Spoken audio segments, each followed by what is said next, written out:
Yo, see the ratio, the work rate? You get one hangout and then you get a weekly next. Yeah, work rate.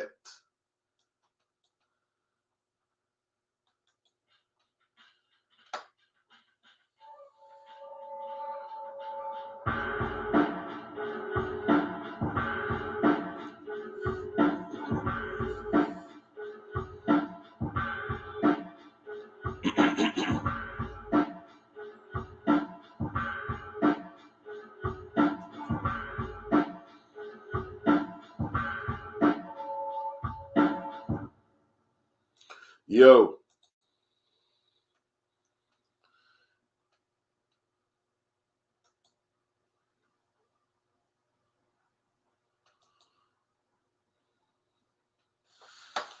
now there should be disagreement. I wouldn't be naive to believe that there's not going to be disagreement. But I'm just going to say my points and just give you the perspective. It's going to give you the perspective. If Ryan Garcia's dad is racist, and what he said about Bill Haney is racism, let me tell you where an older head like myself is coming from. If my homeboy, my brethren, should I say, knocked my door back in the day and said, I'm dealing with some racist boy down the road, this and that, there's only a few options.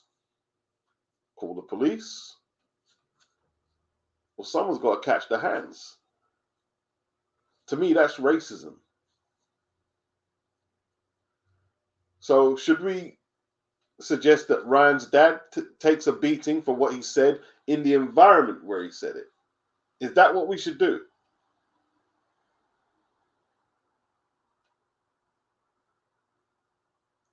I'd like to see some replies. Yeah. Before I move the topic on, I want to hear what you have to say. Yeah. Because there has to be levels to this thing. You know what I mean? Derivatives. Language has derivatives. The English language has derivatives. Like, for instance, the word equal is not quite the same as equality. There might be parallels or similarity where they're trying to go, but they're not the same word, not the same meaning. Now, racism or something that is racially insensitive is not necessarily the same thing. You could say racially insensitive, but racist, I don't know if it was racist. That's the thing. I don't know if it was racist. And I'm going to be honest with you, yeah? Did you notice it was Devin who was saying this is racist ass shit? His dad wasn't bothered. Did anyone notice that Bill Haney wasn't bothered? Did you notice Bill? Why wasn't Bill bothered? Because Bill is older and Bill has more of a connection with a different America than Devin will ever know. Bill probably heard his dad tell stories, right? And went through shit himself that his son hasn't experienced. That's why it didn't bother Bill, but it bothered Devin. It bothered Devin.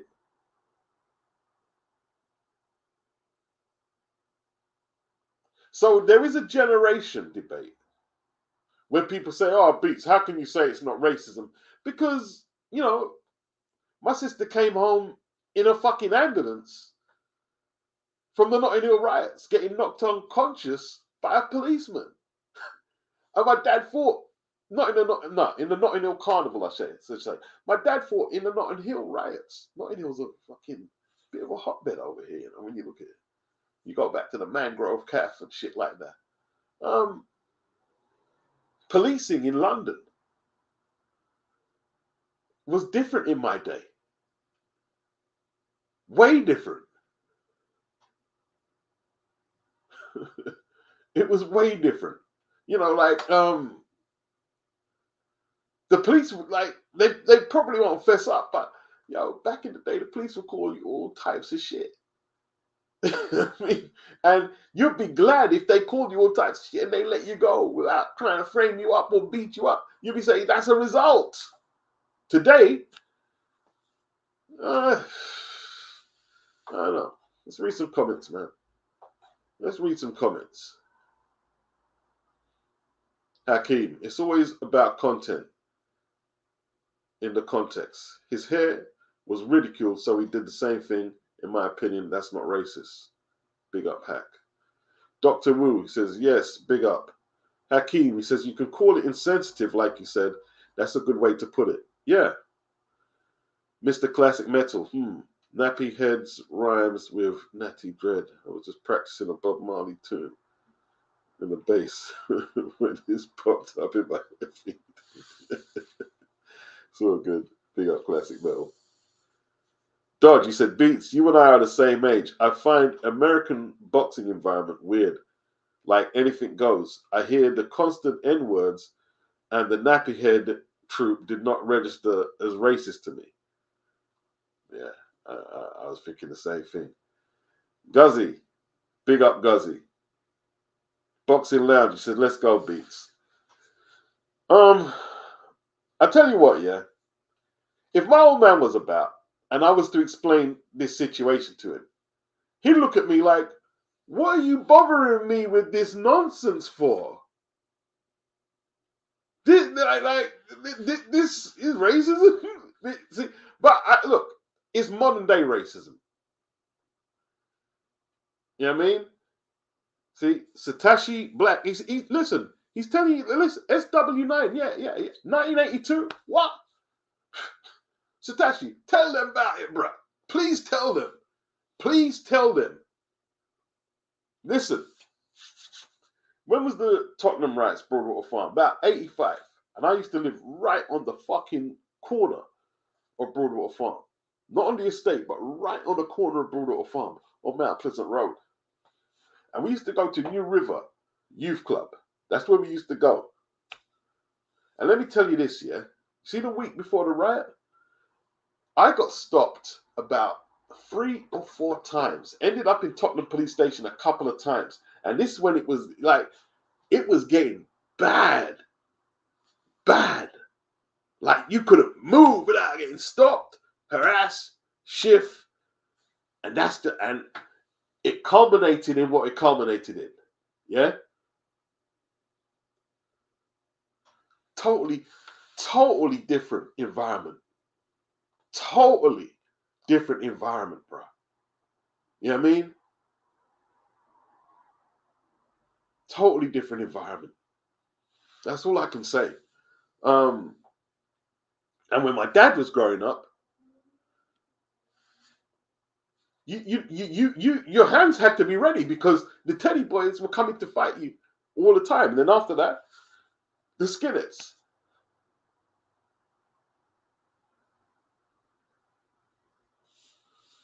Yeah.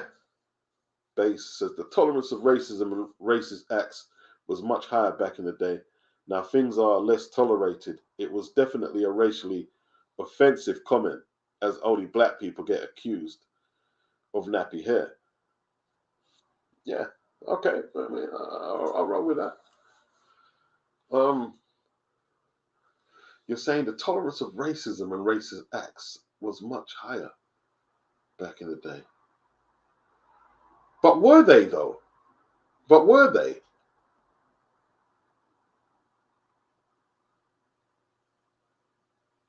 Were they though? That's the question.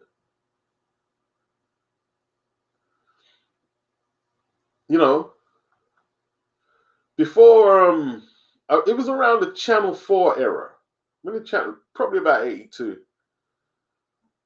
The comedians, who were there? Jim Davison, Mike Reed, Bernard Manning, Chubby Brown, and the rest of them.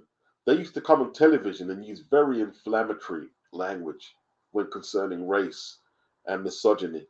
And, you know, you had programs like, what was Alf Garnett's program? You had Alf Garnett. You had Love Thy Neighbor. And the language they would use, like, if you was to use that today, like, some of you would be flipping, you'd be running up walls because, like, I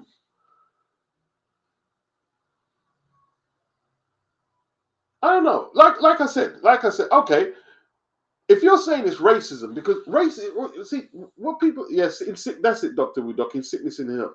Racism is a political word. It's not just a throwaway word. And this is what happens online. And what it is, you know, you get things like fucking spell check, where people can't put a sentence together without spell check, including me, because I've got used to using it. And you lose the meaning and definition of words. Racism is not just a throwaway word. So if Ryan's dad is racist, like I'm saying, should we give him a beating?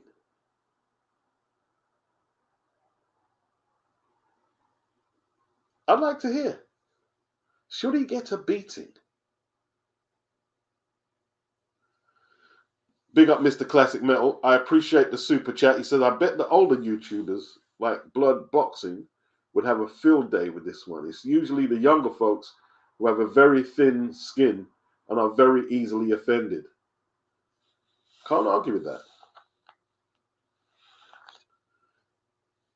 D.O.B. Newley said, Bill isn't afraid to speak his mind. He didn't seem bothered by what Henry was saying.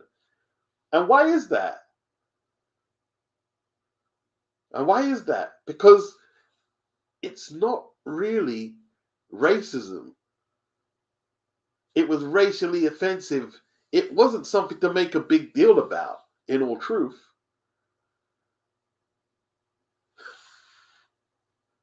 The consequences of beating Henry are too high. Is that his dad's name?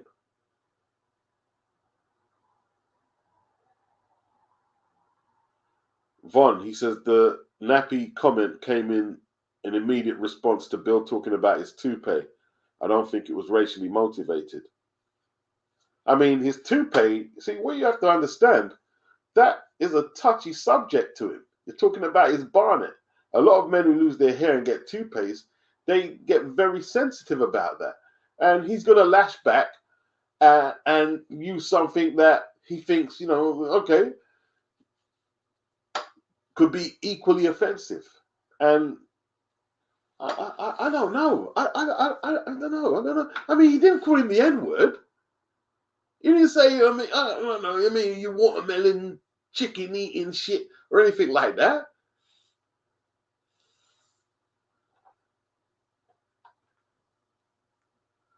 Triple R, was Bill Haney actually a pimp though? I've not looked into him. Not to excuse that hair comment though. Well, what was him being a pimp got to do with anything? I don't get that. I don't get that. It's just strange, man. I do believe the younger generation today are very entitled. I don't think they have much perspective, and the reason they don't have perspective is because they don't consult with their elders on what is real from what is not. You know, that's why a lot of young dudes, they need this red pill shit. That's because like your uncles haven't been able to school you because you know everything. Your dads ain't been able to school you. The elders ain't been able to school you because you know everything. So yeah, top G, and all this shit here. You know what I mean? Like, you know, yeah, delusion. It's not just amongst younger men. You know, the women. It's a lot of delusion, isn't it? You know. Oh, I want a man 6'2" with $1 billion in the bank and this, that. You're thinking, well, okay, you mean like, what are you, a 10 to get that?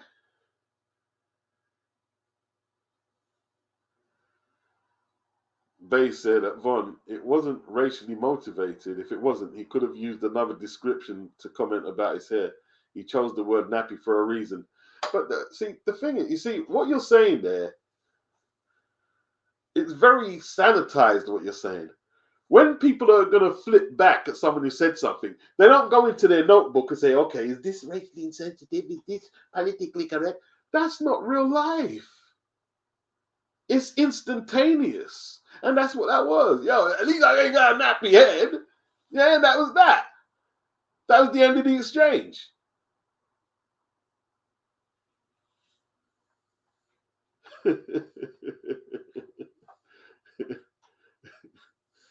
Garcia, Pops needs a trip to Turkey. Big up Jerome. Jorge, would you say this is a similar to Tio saying they can keep the black fighters comment beats? So was that racist then? So, okay, let's get some context here. What Ryan Garcia's dad said was racist in context because, oh, nappy is offensive. Is using black fighters offensive? Don't we describe ourselves as black people as black? So what is what Tio said? That Jorge, I'm glad you brought that up, mate. Thank you for bringing that up. Is what Ryan said offensive? And what makes it offensive then? Yeah. What makes what Ryan say offensive? Because we describe ourselves as black. Yeah, not Negroes, not N word, the other N word, black people. So he said you can keep the black fighters. Is that racist?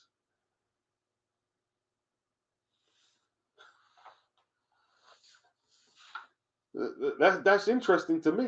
You know what I mean? You know, I guess we're getting into semantics with this now because it is a little trivial. It is a little trivial. And the reason I've done this video is because a few people have replied back in the comment section.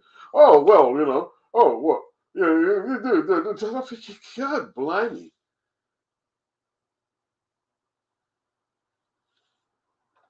Salute, Jorge. Von. Base, I think, he said at base, I think it's a knee-jerk reaction. No thought put into it. You see, all right, I look at Bill Haney, yeah? I'm not going to look at Devin because it wasn't that Devin. And Devin is young. Devin is more, a lot of you, the age group, who disagree with my take. He's more your age group. Bill Haney, businessman. What did Bill Haney do that week? Bill Haney spoke to Eddie Hearn, spoke to Oscar De La Hoya, Robert Diaz, and Bernard Hopkins, spoke to DAZN, and Eddie will say it himself, he brokered this major boxing deal. One of the biggest of the year. Now he's sitting at the table enjoying the fruits of his labor, being able to talk to his peer group, these powerful people in the industry. Eddie Hearn, Oscar De La Hoya, Bernard Hopkins, Robert Diaz, his son, Ryan Garcia. How comes some of you in the comment section are taking what was said to him harder than he is? Is it because Bill has bigger fish to fry? Is it because Bill has lived in America? In an America where racial issues were more intensified back in the day than they are now. Bill's not a victim. You guys are the victim who are saying that it's racist. You're the victims. Bill is not the victim. You are the victim. And that's the bigger point. Boxing Lounge. Poor Baldy Bill. Baldy Bill. Angel Garcia used the N-word when addressing Thurman. This was during the press conference before Thurman versus Garcia. Thurman and many black YouTubers laughed about it because Angel is a lunatic. Yeah, he's a nut job. Like, you know, he's a nut job. All right, and see, here's the thing. Angel refers to himself as the N-word, right? Here's the thing, and like, look, the whole nuances in America, I'm not going to get into that because I don't live in there. I don't live there. So it'd be stupid of me to go there, yeah? But if we're talking about racial issues, there's got to be context there. Like Hakeem was saying earlier, there has to be a level of context into what you're saying. Okay, like in 1980, yeah, Alan Minter told Marvin Hagler, not to his face, but he told the media that no black man is going to take my title. That's what he said, yeah? No black man is going to take my title. And let me set the scene for you, yeah? You're dealing with a Britain where violence on the football terraces was probably at its peak. Football hooliganism. It was a real big issue in Britain. And a lot of Minter's fan base came from off the football terraces. My brethren, Alex Sterling, rest in peace, brethren.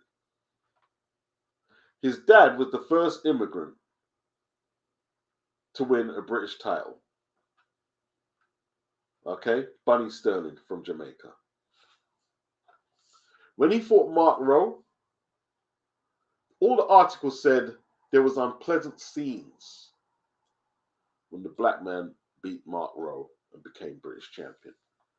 And you know what it is. You know what it is, yeah, right? They used to get less money as British champions defending their titles than their white peers who had British titles. So there was a lot of discrimination in the game, right? And so it's a different era, right? Hagler was pelted with bottles and anything they could get to hand when he beat Minter. So Aaron Minter's comment inflamed the situation. That's what it did, yeah? But in 2008, Bernard Hopkins said to Calzaghe, before they fought, that no white boy can beat me. That's what Bernard Hopkins said. He said, no white boy can beat me. And Calzaghe flew from out of Britain and got a controversial decision over Hopkins in Hopkins' home country and beat him. Did Calzaghe get pelted with bottles? Where was like Bernard never had a big fan base anyway, right? So Calzaghe was offended by what Bernard said. Yes, he was offended, right? But at the same time, he wasn't under threat of getting pelted or beaten up like Hagler was. So what Bernard said ultimately was racially insensitive, and it wasn't going to inflame a riot. What Minter said was inflammatory, and it set off racism in Wembley Arena that day. So there's context, right? Neither of them should have said. Let's start here. Neither of them should have said what they said. Yeah, it's fuckery what they said, right? Neither of them should have said it, but one had a different reaction from the other. But they more or less said the same thing. They more or less said the same thing with different consequences and different results. So there's got to be context there. Yeah, I mean, look at fucking Ryan's dad. He's not an impressive looking dude. Like, what? Like, Nobody, and like somebody was saying, oh, so because nobody else on the threat is not racism. Well, are we men or women here? What am I talking? Who am I talking? Am I talking to a bunch of fucking women, vaginas here? He said nappy head. Yeah. What would have happened if him and Bill had a fight? What would have happened? His dad would get the beating of his life.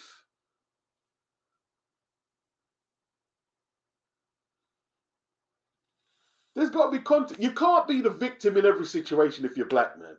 You can't be the victim in every fucking situation. Come on, man. You can't just be the victim all the time. Sometimes you're just not the victim. And on this occasion, there was no victim except Devin and some of you younger ones who think that it was racially a big deal. You're the victims. You can't always be a victim.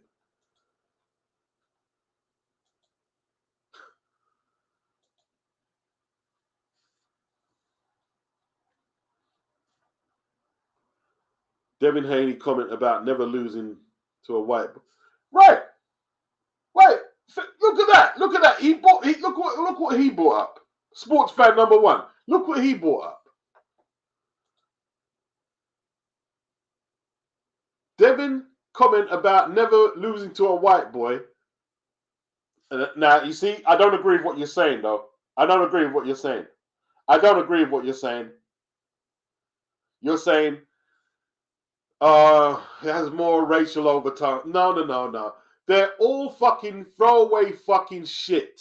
That's all it is. It's all throwaway bullshit. See, you're a snowflake as well, sports fan one. You're a snowflake. I didn't realize you were going to say. I forgot that. Devin did say no white boy could beat me. But he didn't have no racial overtones. What racial overtones did it have?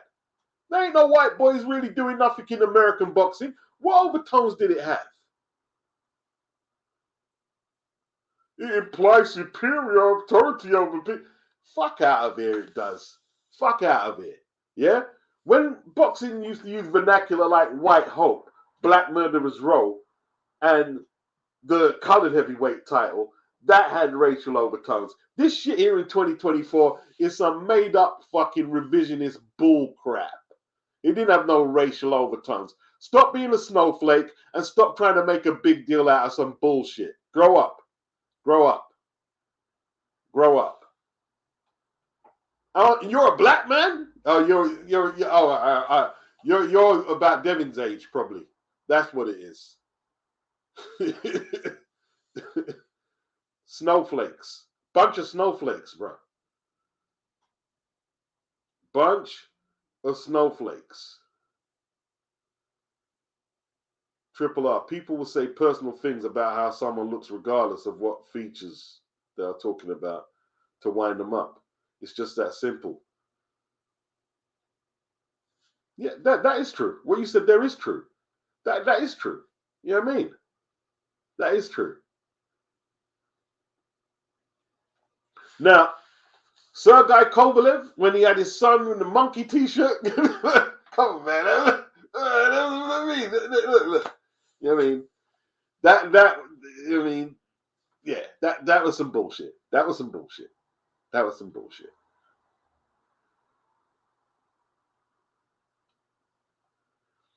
Yeah, I mean, it's not racism, bro. You know what I mean? Like, look, Hagler could have got hurt bad. That was racism because there was racist people in the crowd, and Minter inflamed an already racist crowd. You know what I mean? No, it's not a matter of different eras, bro. It's the reaction. It's the reaction to things. That's all it is. It's not a matter of different eras. It's the reaction. It's the what's said and the reaction. That's all I'm talking about. Oh, Hopkins had a superiority complex based on race. Lots of people have superiority complexes on race, whether they're white or black. It is what it is. What are you going to do? Go knock everyone's door to find out if they've got a superiority complex?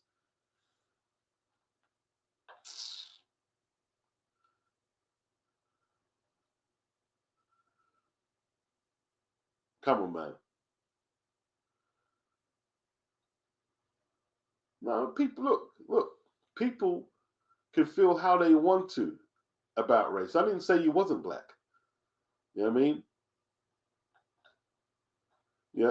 Who said Puerto Rico was a race? Did I say that? No, I don't think I did, Afro Jam. Subrel Matthias, black as B Hop. What are we talking about here with Subrel Matthias? People like get into a strop about things, don't they?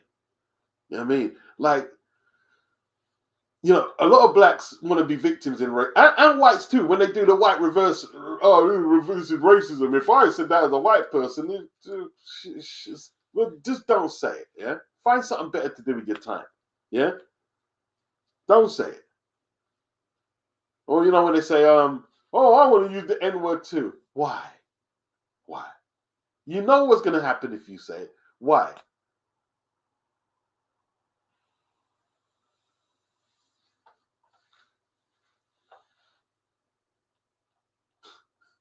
Like to me, Ryan's dad just not like Ryan's dad lives off his son. He lives off his son, not an impressive looking man. You know what I mean? Like, why would I give him the gravitas of being a racist? I just wouldn't do it. It's like, okay, I mean, Nappy Head. And he wouldn't have said it if he wasn't insulted. Yeah. So if he is racist and you trigger him, is that the same as him actually going on the offensive? If he had went up to Bill and said, "Yo, Bill, you nappy headed this and that," I wasn't provoked. That would make more sense. That would make more sense to say, okay, this guy's racism or what he said was racist.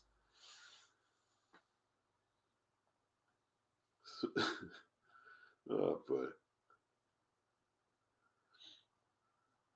I think B Hop burning the Puerto Rican flag was worse in my opinion, said Boxing Lounge. Oh, Anthony Mackin is asking a sports fan.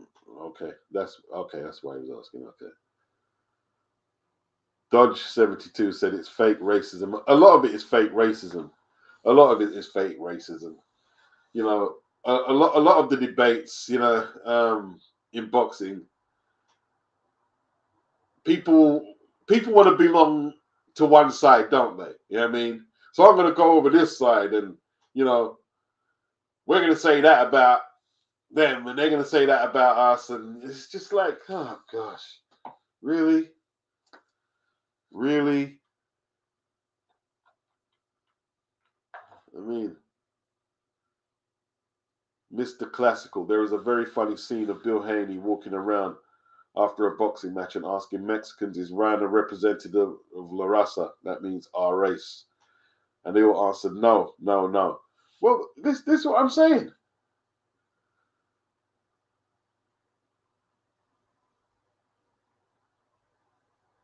Freezing boxing. What's good? Sports fan, no, I'm no snowflake. Sports fan one, I'm no snowflake. I probably don't care, but I am merely clinical in my diagnosis. He essentially said, "No white man is good enough to beat me," as Minter said.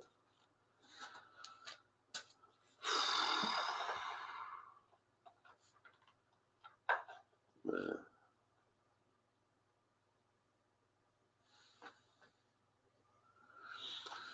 Nah, I don't drop the link to people I don't know freezing boxing, because if they come on there and do some nonsense, then the stream just gets messed up, doesn't it? Afro Jam, nobody beating you versus nobody can beat is different.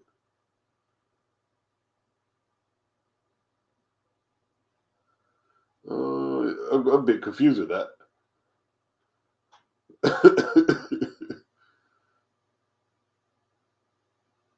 Nah, Kazagi didn't school him. It was a close fight. It was a close fight. And Bernard had him on the deck. He was close. I think Kazagi just edged it, perhaps. But, you know, you could argue in Bernard's country, he should have really got the decision, shouldn't he? Afro Jam says Western culture is into victimology.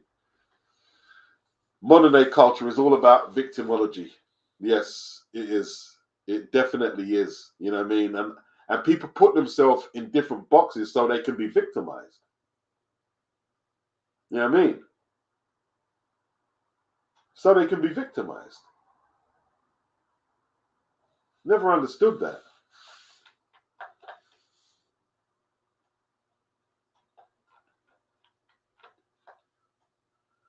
Sports fan one, I think we all have racial bias, and only a few are actually okay with accepting that reality have a racial bias. Isn't a big deal, in my opinion. Well, we're not flawless individuals, and that's why, you know, like trying to like develop like your knowledge, your vocabulary, and things like that is important. It's very important, so you can explain what you want to say properly and get context to what you're saying to people. You know what I mean?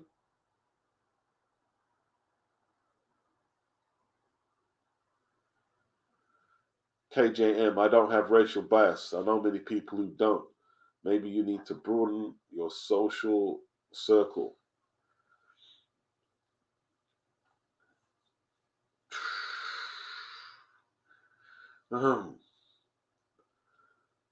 See, the thing with what you're saying there, yeah, there are certain contexts where people might, and I'm not saying just black people, but white people, Asian, might have to have some bias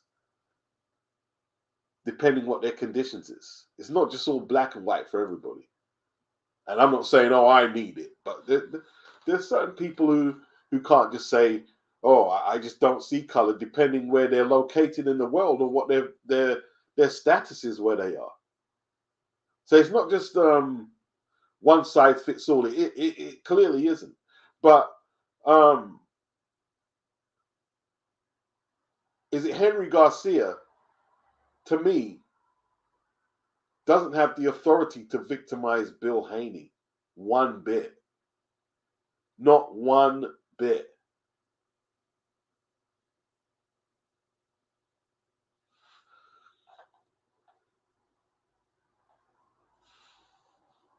Anthony Mackin, I don't understand why any black person in 2024 with knowledge of self would even engage in a back and forth with a non-black person debating about race.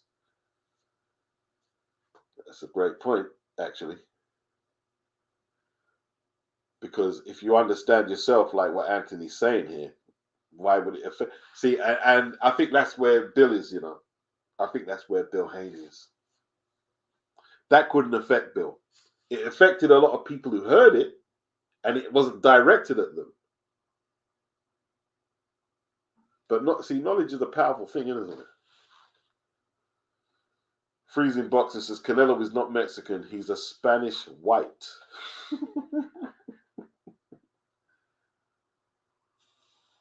Sports fan one says, trust, I'm a black man from South London in my 30s. It is what it is. Haney Hopkins' comments were all the same. Haney Hopkins and Minter's comments were all the same. You see, you've got it totally wrong. And I explained it. I don't know if you listened to the whole feed. Right? I explained it. They're not all the same. They're not all the same. How can it be all the same? It's like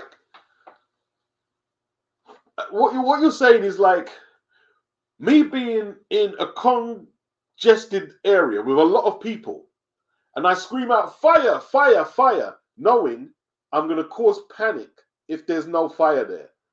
And even if there is a fire, I still cause panic. And I'm causing fire, fire, fire. But if I'm in a swimming pool and we're surrounded by water, and I scream fire, right? People will be looking at me like some mad person because there can't be no fire in the swimming pool, right? You know what I'm saying? What you like? What you say? No, it's not the same. It's not the same. What Minter said cannot be considered the same as what Bernard or Devin said or what Ryan's dad said. Because no one was under threat when Devin said, no white boy can beat me. Nobody was under threat when Berner said, no white boy can beat me. Nobody was under threat when Henry Garcia said, Nappy Head. No one was under threat. It's not the same.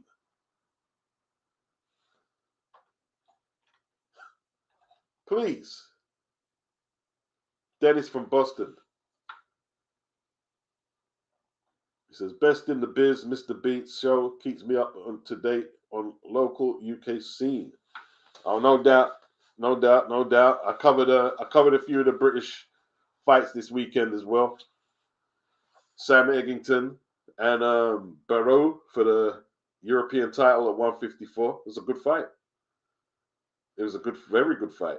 Mr. Classic Metal, he says, Mexican is a nationality. There are brown, white, black, and Asian and mixed Mexicans. Yeah, that is very true. That is very, very, very true. You know what I mean? I've even seen Mexicans like brown Mexicans and white Mexicans saying how there are sections of Mexico who try to downplay the historical context of black Mexicans. You know what I mean? Historically, yeah. Jantua, he says, sometimes certain people go looking for racism. Yes, they do. Yes, they do. Yes, they do. You see, like back in the day, the ethnic minorities used to try and run from racism, like try and suppress it as much as possible. These days, you got ethnic minorities; they're just looking for racism, and we have racism in the UK, not like what you have in America. We've got the Windrush policy, which is the most racist policy over here. It's blatant racism. But I don't see no people who are offended by what Henry Garcia say, like, want to address that. Why don't you go on forums there? Yeah. Go on forums about the Windrush policy. But the truth is, in the UK, I'm not here to say, oh, everything's perfect. But, like, race issues are not the same as what they once were. Your biggest issues in the UK, man, is fucking these fuel companies and your bills and the price of everything. They're huge issues right now. Massive issues. They are relevant issues.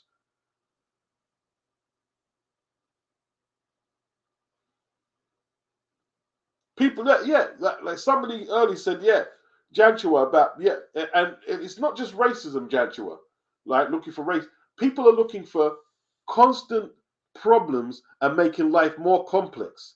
And that we could talk about the gender reassignment issues, things like that.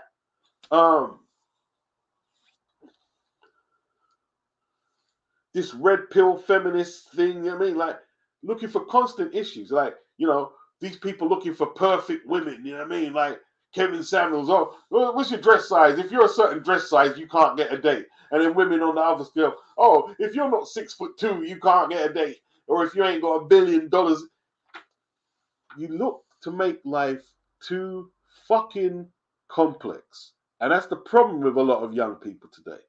You're making life way too fucking complex. And you need to stop doing it. Stop looking for fucking shit. Because if you keep looking, you're going to find shit.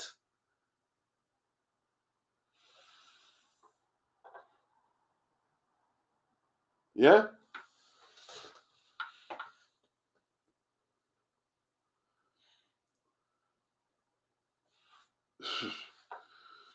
Yeah, it is different. It definitely is different, Guzzy. Like the whole perspective of race in America to Britain. It is different. I'd say different. I'm not going to say worse here or worse there. I mean, it's just different. You know what I mean?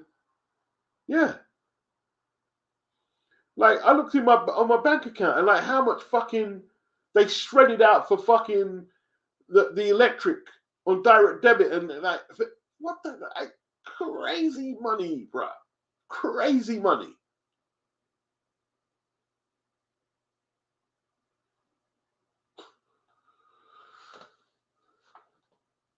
Think I give a shit about Henry Garcia?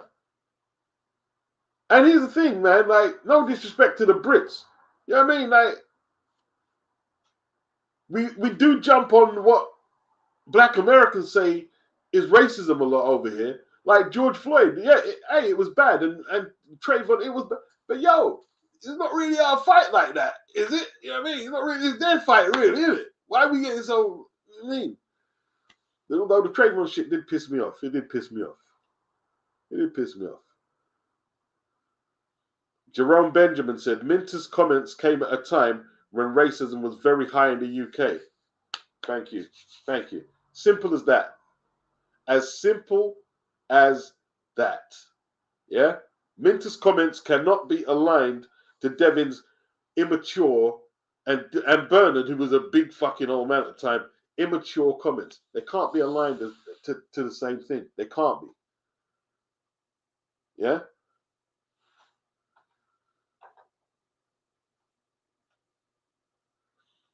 Anthony Mackin, these debates about race who are on the same socio-economic level as you and I see every day are redundant. There is a lot of hypocrisy around the issue.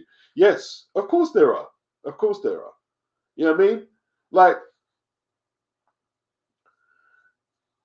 you hear, like, it's even with like the Muslim debates and stuff like that and things like that. And you think, boy, you better flipping worry if you bring up kids and they've got to flipping try and get on the property ladder or even try and rent places. They're going to end up in your house till they're 40 and fucking shit.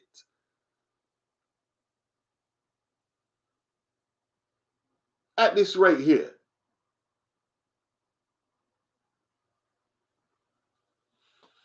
Got to keep it real. Got to keep it real.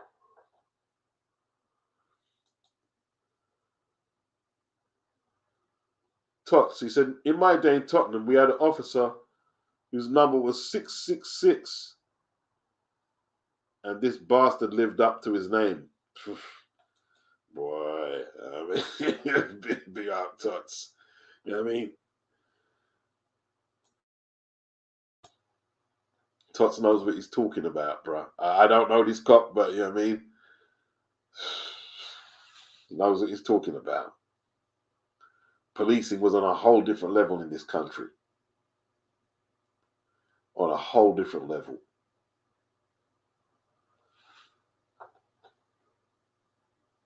Freezing boxing. Western culture has been subverted by a certain group of people since the 1960s through Hollywood media, academia.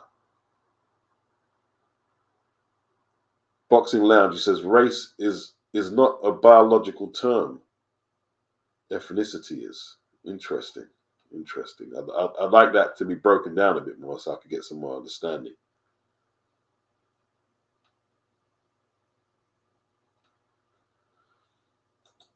All right, this I want to read this one out. I'm gonna let people jump in and have a say, but I mean, I'm gonna keep it down to maybe a few comments. Selector Blazing. If Devin Haney is of an opinion that he can't lose to someone deemed as white, why is he not entitled to that opinion? Surely you can't believe he's the only fighter who thinks like this. Here's the issue, Selector. Yeah. If Devin is going to say that and then claim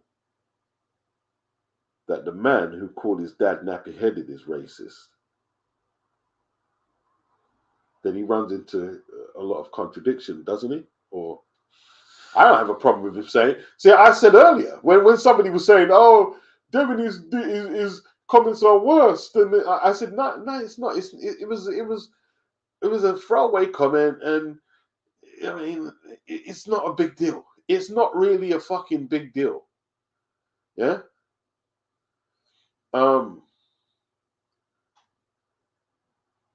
I don't really know freezing boxing, so I'm scared to like. I'm not discriminating, but I've had people sabotage the stream. So if I don't know you, I just can't risk you doing that. I can't risk you coming on and sabotaging the stream. I don't want to get my stream fucked up. I have to know. Like if I know the person, you can jump on. It's not a problem. But right now, you know what I mean. Sorry about this.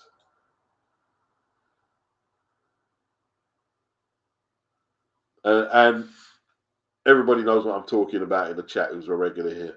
Like I had some people doing some foul crap on the stream. Even the other day when I put the link in, I had some idiots trying to get on. Sports, Anthony Mackin says, as sports fan, you can be anything on social media, black, white, Indian, whatever. It doesn't matter to me. But I asked the question out of curiosity.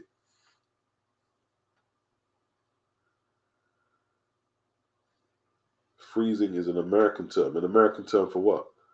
Boxing nouns. Race is grouping of similar ethnicities. Guzzy, he says Minter's was worse. Of course it was worse. Of course it was worse. Yeah, Mr. Pads, yeah. Minter had the National Front guys backing him, right? Yes, he did. Yes. I'm not sure if he was involved, Minter himself, yeah? I'm not sure, but yes, he had the National Front, you know, full of ire, full of angry, you know what I mean, and doing all the shit they were doing. This was National Front in their 1980.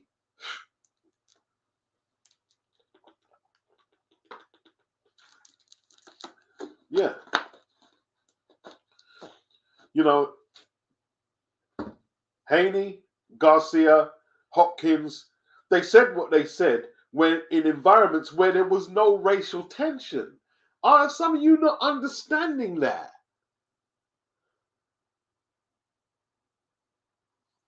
Racially insensitive, okay. Racially insensitive, okay. But racism, no.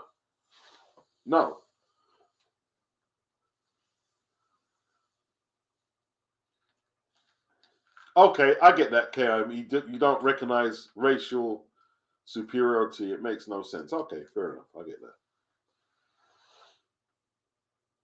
Afro Jam says typical American. Who's that? That's the good. Remember the GOAT song? I'm not your typical American. Great song. Great song. Great song. Great song.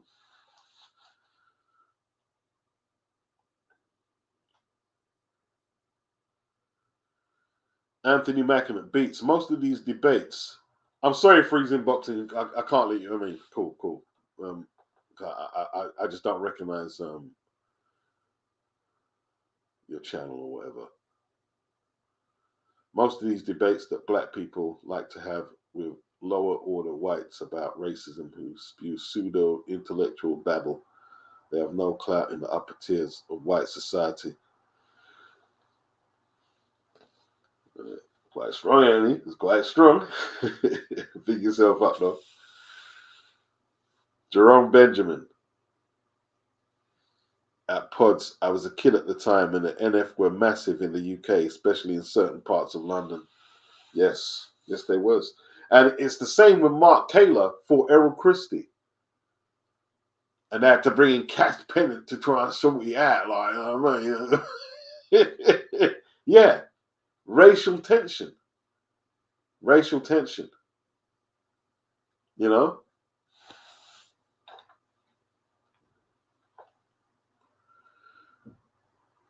Big up Fight Fan Live. What's happening? Big up Lennox. Fight Fan Live.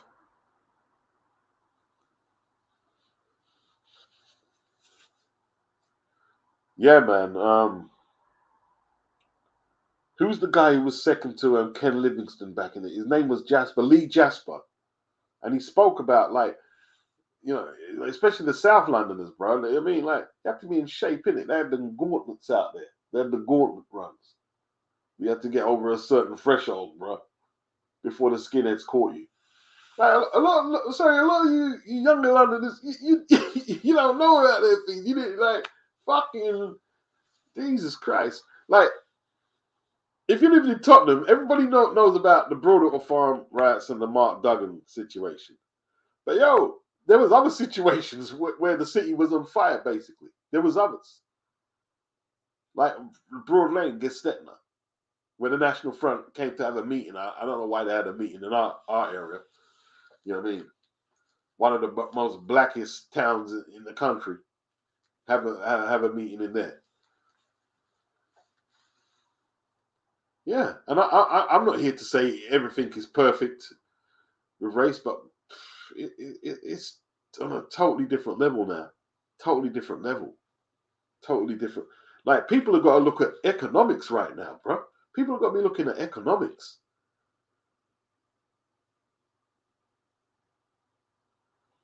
You know, because at this rate here, you're going to have a vast majority of the country who won't be able to aspire to like middle class financial security, won't be able to aspire to that. It's getting that deep now.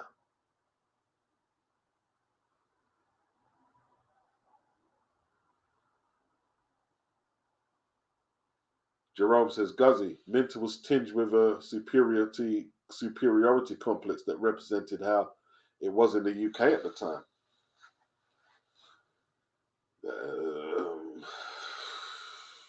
I get in certain areas, yes, yes, I'd have to say that, yeah.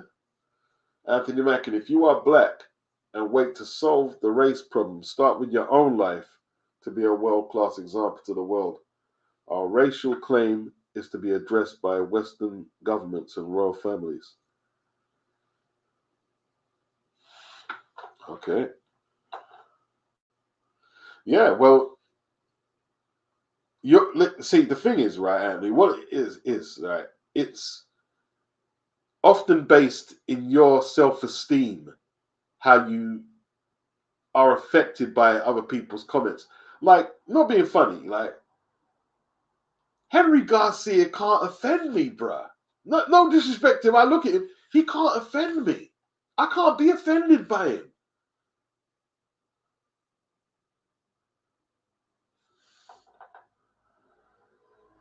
I just keep it real. I'm just looking at the guy and it's like, you live off your son, bruh. You live off your son.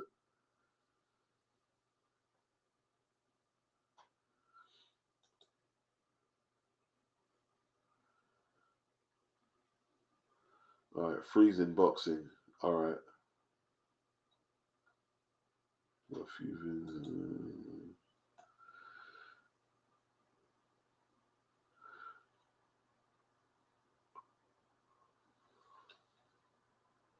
Wait there. Oh, you've got that geezer there. I mean, like, what's his name again? Are you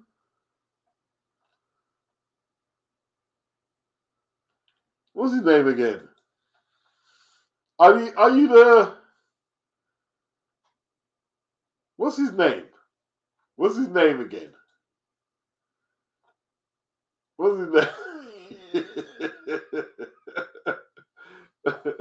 I think I know what freezing boxing is. I just see if that's your face in it. I forgot the guy's name. I forgot his name.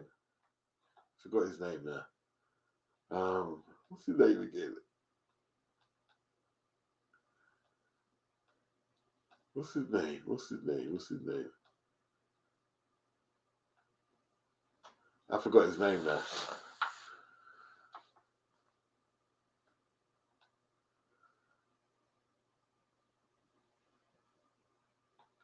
Freezing boxing. You walk around London and you won't see a single Brit. What does that mean exactly? What's a Brit? What do you mean by that exactly? I don't get that one. What you mean? A Caucasian white? Is that what you mean?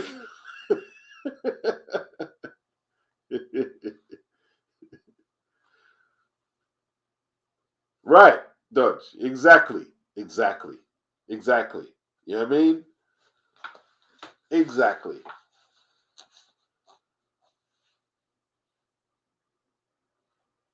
A lot of bills to pay, and I want to enjoy life too. You know what I mean? So to me, You know, see, the thing is, right? I don't mind if people can say, all right, it's racism and we're going to do this and that about it. But then again, why would you do anything about Henry Garcia? Then I get it. But it's just like you want to demonize someone for some reason. Where does it go, really? Where does it go? Really? Like, is he the what? Like, okay, if we're talking about, let's talk about whatever. I don't want to, whatever ethnicity is, Mexican or American or whatever. Is he the worst racist that needs addressing? Because if he is, you've got it on easy street. If he's the epitome of racism to black people in America, you've got it on easy street. You're on easy street right now. You should be thankful that he's the because like I don't get that. I don't get that at all. I don't get that. I don't get like why would I want to make him the face of racism for saying someone that I don't know.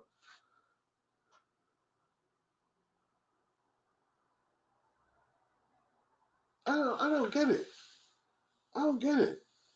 I mean, you're in a country where, like, fucking America, you've got drive-by shootings, robberies, school shootings, shootings in public places, and like people taking all types of substances, and like, I don't get it. I don't get it, bro.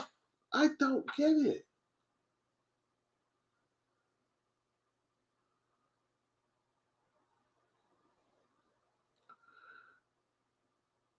I'm glad I didn't let you on freezing boxing, to be honest. Flooded with people from the third world. What does that mean? Glad I didn't let you on. I'm glad I didn't let you on. The UK is flooded from people in the third world. I don't see a single Brit. What the fuck are you, that boy? Glad I didn't let you on. Glad I see. I'm being proven right now with that policy. Don't just let anybody on. Don't just let anybody on. No way. Mm-mm.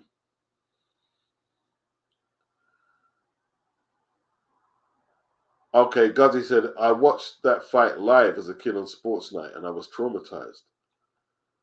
What's that, Minter?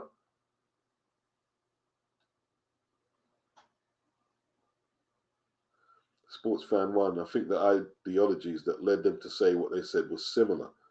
The other race is not good enough or worthy enough to beat me. The difference is that Minter's words led to violence. Well, that's a big difference, isn't it? If your words lead to violence, it's a massive difference.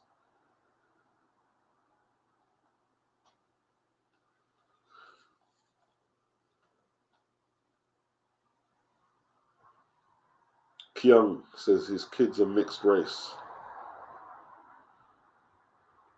Selector, he said, I thought that a big part of fighting and being a fighter is your mental state. Are you not supposed to believe that no one can beat you? Well, you've changed your debate from are you not supposed to believe that somebody white can beat you? Now you're saying just like anybody can beat you. So you've changed your position. What is your position? Are you talking about race or just how good you are as a fighter and regardless of the color of your opposition? What's your position, Selector? It's flip flopping a bit, isn't it? Um, Let me show you what Oscar said back in the day, Case. Let me see if I can find it. It was just before he fought Pernell Whitaker. He said, "Let me see if I can find the transcript. I wonder if I can find it. I wonder if I can find it." Big up Case K. Right. Let's see if I can find it. Beach boxing. Not sure if I can find it. It should be here actually, though.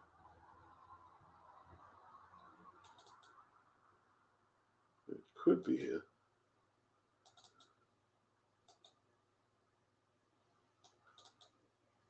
I don't think I've got it. I should have it.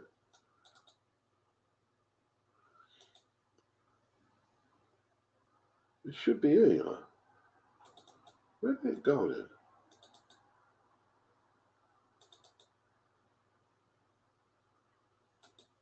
Right, basically, he said before he fought Pernell Whitaker, he was talking about he's not impressed with black fighters. Every time I hit them with with my body shots, they can't take my power. He said that. He said about black fighters. That's what he said. We're going back to the 90s. We're going back to the 90s when he said that. Boxing stats. Let me see. It might be here, you know. It might be here. See if I can find it. Could be here.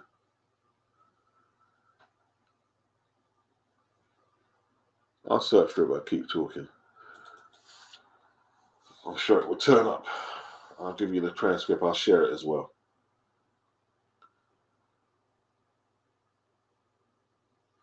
Here's what Oscar said. It's just coming up now.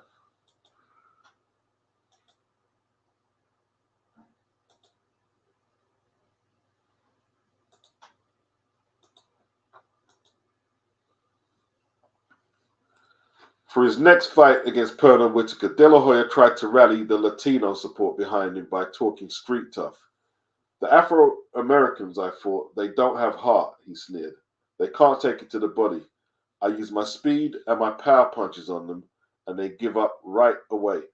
No African-American could take my punch. That's what I've seen. So it says here, it said a lot for De La Hoya's holier-than-thou image that the fight, a hotly disputed decision against Whitaker, caused far more controversy than his comments. It was nearly 2 years before De La Hoya took another risky fight, but it didn't seem to matter. Oscar could tackle his local dustman in the ring. 1,000 would pay to watch, and blah, blah, blah. Yeah, that's what Oscar De La Hoya said. Yeah? That's what Oscar De La Hoya said.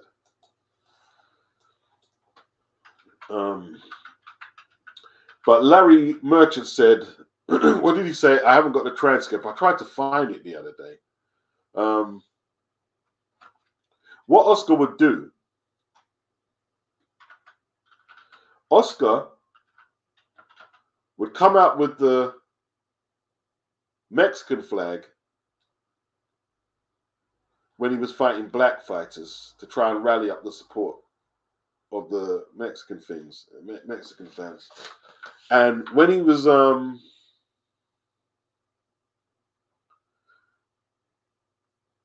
and he would use the American flag for when did he say he would use? I can't remember how Larry Merchant framed it, but he was basically saying, you know, he would do anything just to get people on side. He'd say anything. You know what I mean? And that was 1997. It was 1997. Yeah. Big up Case K. Yeah.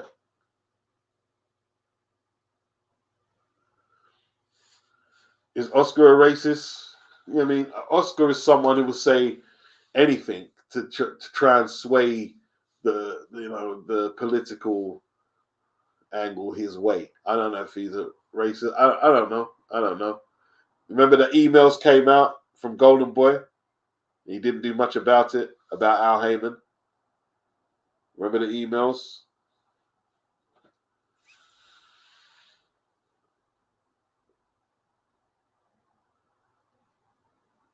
Yes, sports. I agree with what you said there. The U.S. racial history is a unique one, and our British colonial racial history is unique. I agree.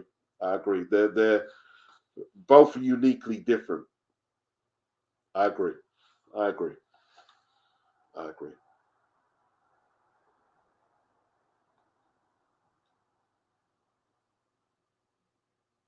KJM says race was a made-up term to further eugenics, I believe, to claim there was a superior color.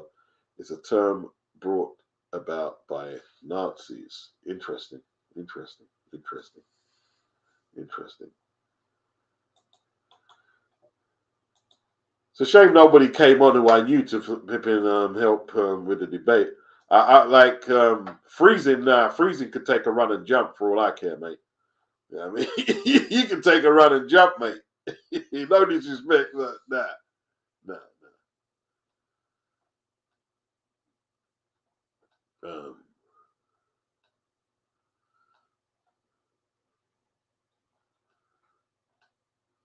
I see free and sus, said Kyunko. Yeah. Some British shit, man. Sus laws. I see free males. Some British shit that. Selector, he says, I think the Nappy Head comment is a directed insult as opposed to Haney's comment being a general comment about his abilities in his opinion. Totally different things.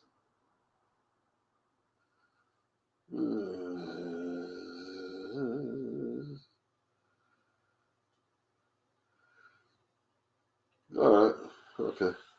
Not letting you on, freezing. Not letting you on. And you've got. I saw someone on your videos. If it's not you, not letting you on. I'm not letting you on. There's no way I'm letting you on. You're not going to screw up my stream. What was the guy's name again? He used to think he was in The Sopranos. Who knows that YouTuber? He used to cover boxing. He used to think he was in The Sopranos or something, or in The Goodfellas.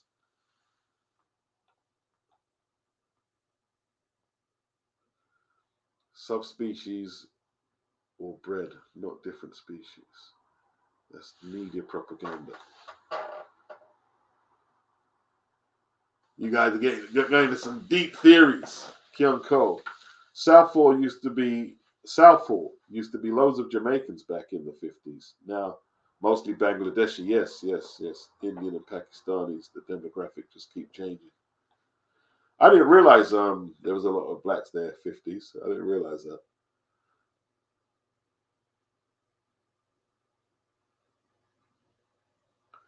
Oh yeah. What did Ryan say about his religion?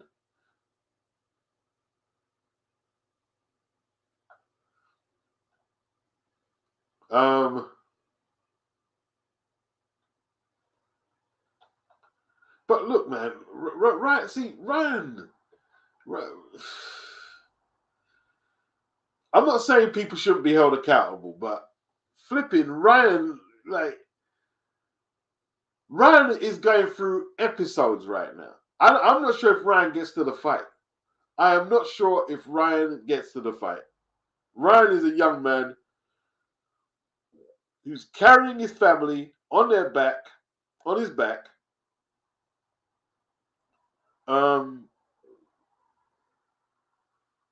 He tries to pretend that he was born for the camera and the fame, but he's struggling under the spotlight. Clearly, you can clearly see a young man who has got issues. I don't know if he makes it to the fight.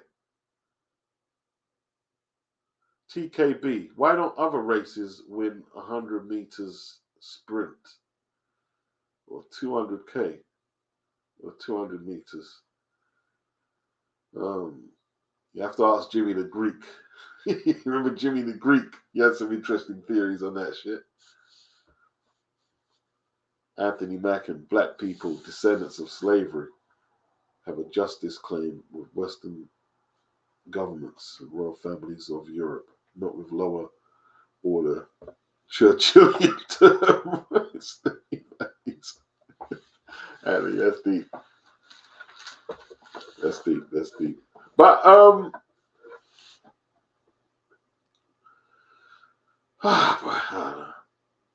Jimmy Flint, Jimmy Tibbs, and Mark Tibbs, a documentary. Mark Kaler. I'm not sure. Alan Wells won the 100 meters, and Subin Tim had the 60-meter world record. Guzzy, The word skinheads has almost disappeared. Yeah, almost, yeah. Yeah, Kane and Christie had a proper tear up. They did. They did. They did. Skinheads were Jamaicans originally, were they? How so? You ever break that one down?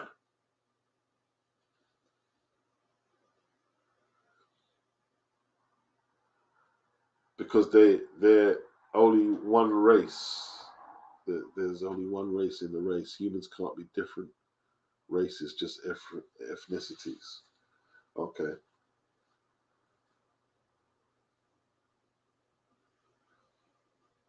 All right. So I'm not arguing with you. I'm just trying to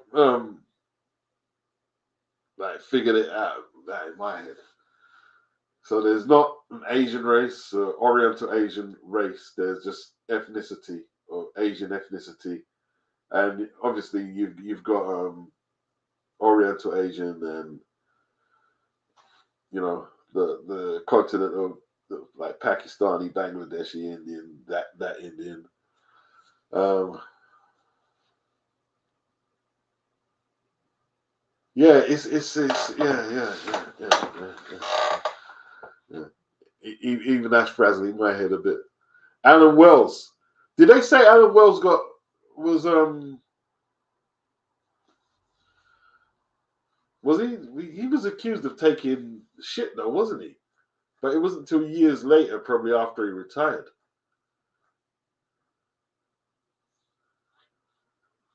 Keon Cole, black misappropriation. The skinheads stole their fashion. Are you sure it's the skinheads or the mods? You're talking about mods. Mods kind of adopted reggae music. You're talking about mods, not skinheads.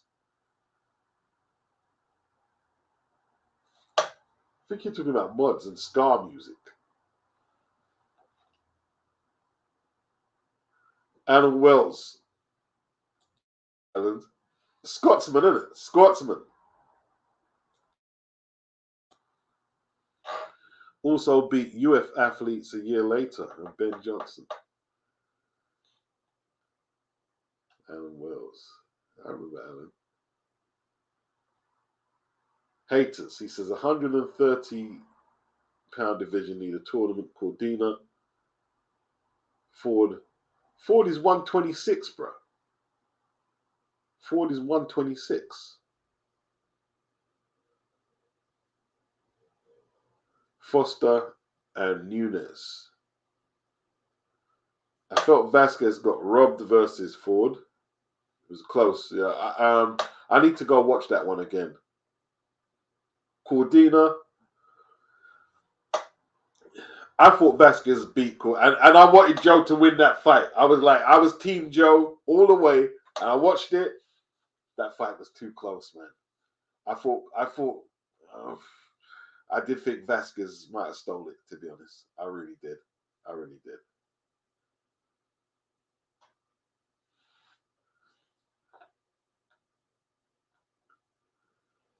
See, but the thing is, right? You see, when you're saying, where are you from, TKB? I need to ask, are you Black American or you're a black person from another country? Because it's all right to say, okay, only black people can win the 100 and 200 meters. But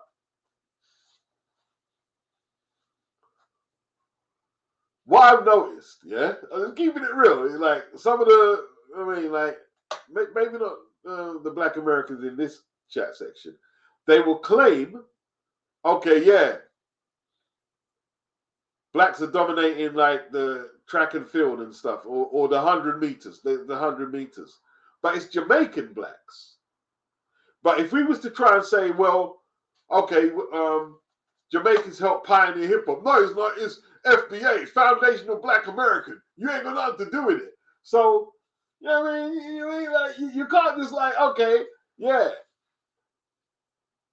blacks dominate 100 meters when it's Jamaican blacks or whatever, or West Indian blacks. But, you know,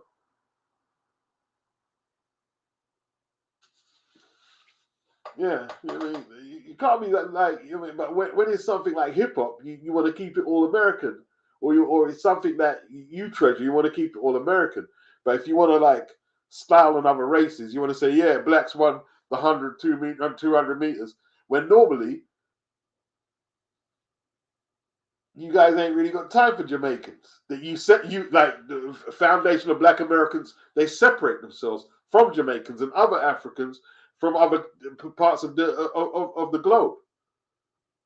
But when you want to style, oh yeah, we're the best at 100, 200. Well, what, you're claiming Jamaicans now? Foundational Black American, yeah. And I've got no problem with that, but I'm just keeping it real. Guzzy said, "Don't break the rule." Yeah, I can't break the rule, Guzzy. You know what I mean? I can't let them do their madness. You know what I mean? Big up Anthony. Anthony's come live with the comments. He says, "When all is said and done, only a handful of elite white people will end up living on Elysium. The majority of white people will be down here fighting for clean air and clear water like the rest of us." That's the truth. That is the truth. That is the truth. That is the truth. TKB. KJM. What are British values? We are the biggest drinkers and drug users in Europe and the most violent. They teach that to newcomers. Okay. What British values? What are British values, actually?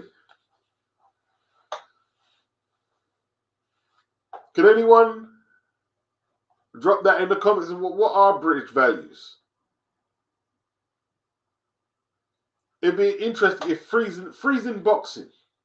I'm not gonna let you on the stream, but you can print in the comment section, since you're like, oh, you don't see a Brit and this just some third world people. What are British values? It's a good question for you. That's a great question for you. What are British values? Without going to Google.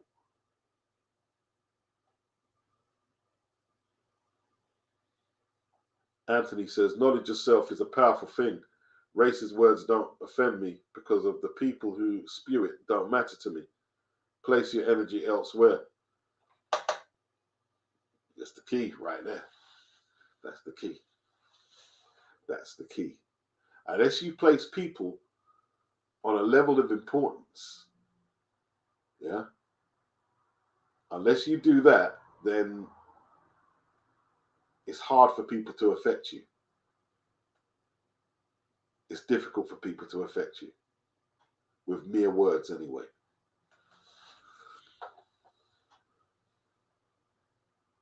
Obviously, if they're in your face screaming obscenities, that can get threatening, and obviously, you have to take appropriate action.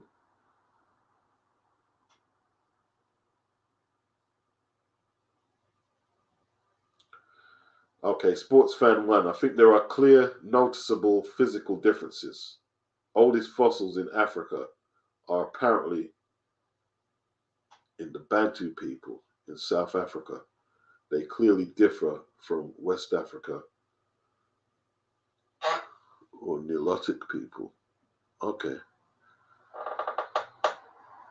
The oldest fossils. I thought oldest fossils. I thought that would have been Kenya. Didn't they find that it isn't the oldest DNA or fossil proof from Kenya, a Kenyan woman or something? But you're saying South Africa.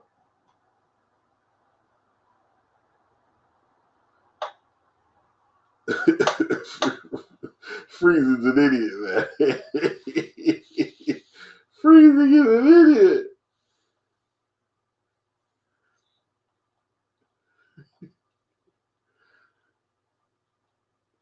You sound like you should be in Alf Garnett's program, man, the way you was talking.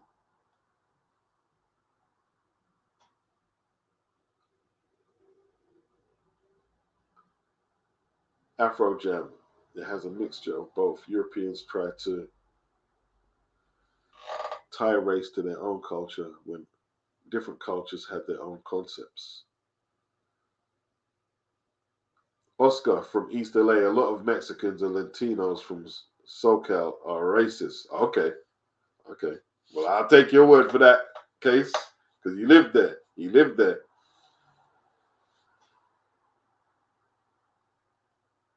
Remember us having race riots with Mexicans.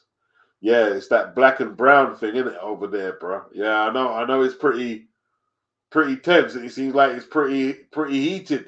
Yes, yes indeed. Yes indeed. Yes indeed. So that's why I've got to, like take it in context that, I mean, my opinion might not have the same gravitas across there. Yeah, so that, I mean, him saying Nappy Head is going to trigger certain people depending where they are. And in America, it could trigger people. Yeah, it could well trigger. But at the same time,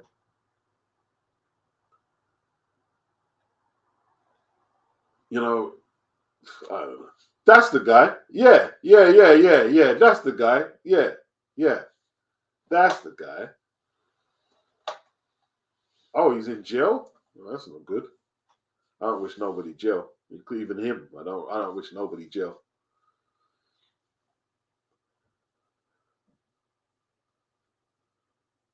Okay, Fight Fan TV Live. He says Southall is Indians, not Pakistanis. Okay.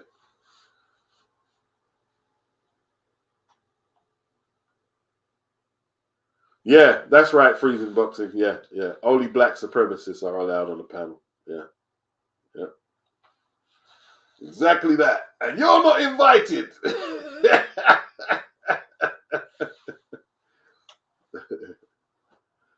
Yeah, because I only let black people on the stream, innit? Yeah, of course, yeah.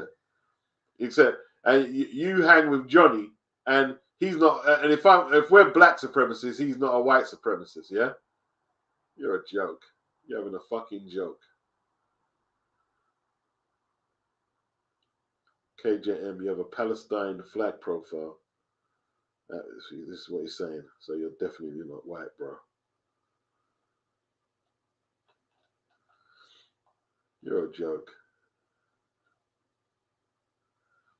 I'm not going to have you here just spewing a whole load of shit that you wouldn't say in real life. No way. Because I can tell you, and this is no disrespect to Johnny, yeah, who has been disrespectful to me actually, not badly disrespectful, but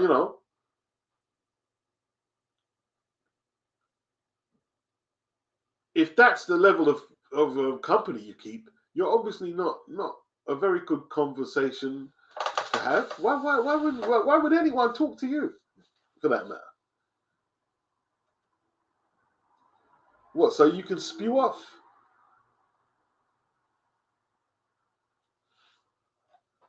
your stupid rhetoric to make yourself feel better. No, I'm not giving you the sugar rush, bro. I won't give you the sugar rush. Fight fan live. He says Ryan might end up crying mid-fight like Oliver McCall. Yeah, I can see that, man. See, that's the thing. I can see that. I can see like Ryan. He just looks like a. He looks like a little boy in a grown man's world. That's what he looks like to me.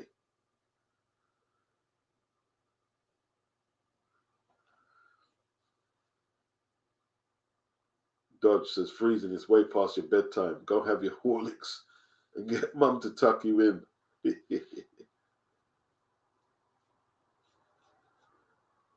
Boy. Kyung, he says, anyone watched the documentary Britain's Bailout? Slave owners were still being paid compensation to 2015. What channel was that on? I'm interested to watch that. I need something good to watch actually, because I'm going to click this off soon. Be good to have, something stimulate the brain a little. Yeah, Ryan is unhinged. He's a unhinged kid. Yeah, you know what I mean.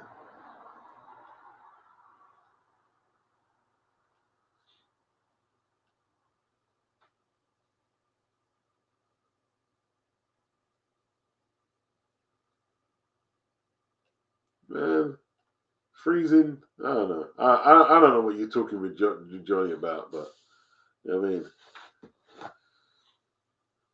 Johnny has some horrible takes on life. Let's keep it real. You know what I mean. You mean no disrespect. I don't wish jail or anything on no one, but Johnny had some horrible takes in life, man. He had some horrible takes. Con, what's up? Con Shaunery.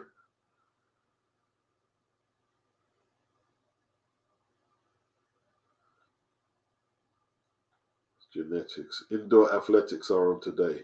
Lots of Europeans winning today. Team USA nearly all black. Lost to white Belgians in the relay today.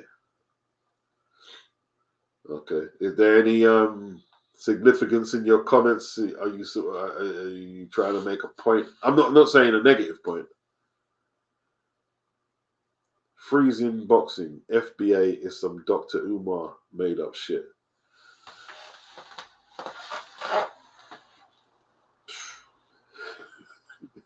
I don't know. Look. America is its social construct.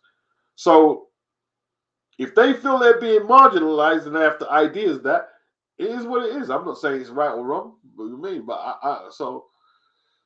um,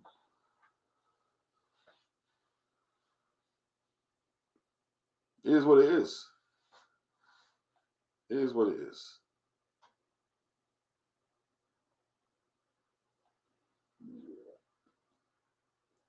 Afro Jam. Okay, I'm getting lost here. Caribbean islands usually dominate though. FBA and Jamaicans. FBA and Jamaicans.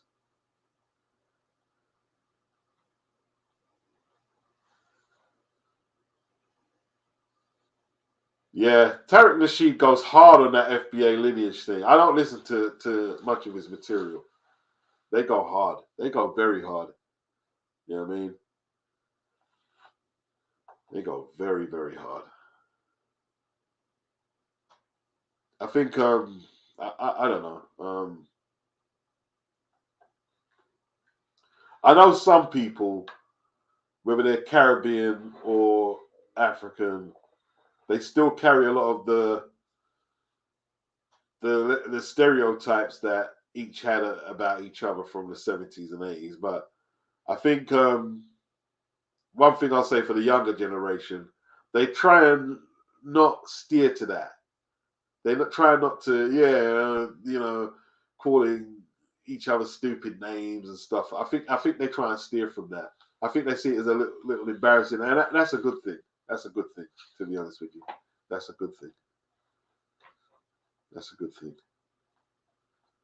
I could definitely pick out um, people in my family who have said some very offensive things. I've heard them say about, what I mean, about Africans. And I'm sure, like some of you who are African could could pick out some stuff that has been said about Caribbeans amongst your people, your family.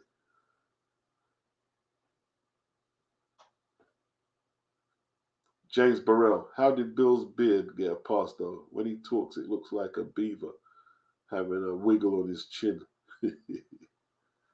Freezing boxing. Today in Britain have no values because there is no social cohesion, shared goals amongst your people because you've been flooded with the third world.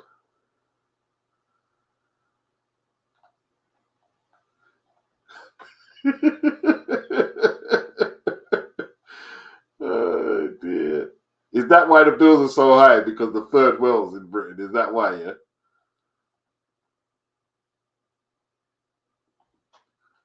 Tell you what, if you didn't have the third world in this country, you know what I mean?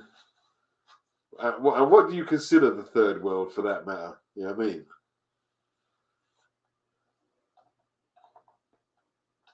Oh, he's gone to Nick Fuentes. I've heard that name. I don't know nothing about him. I've heard the name though.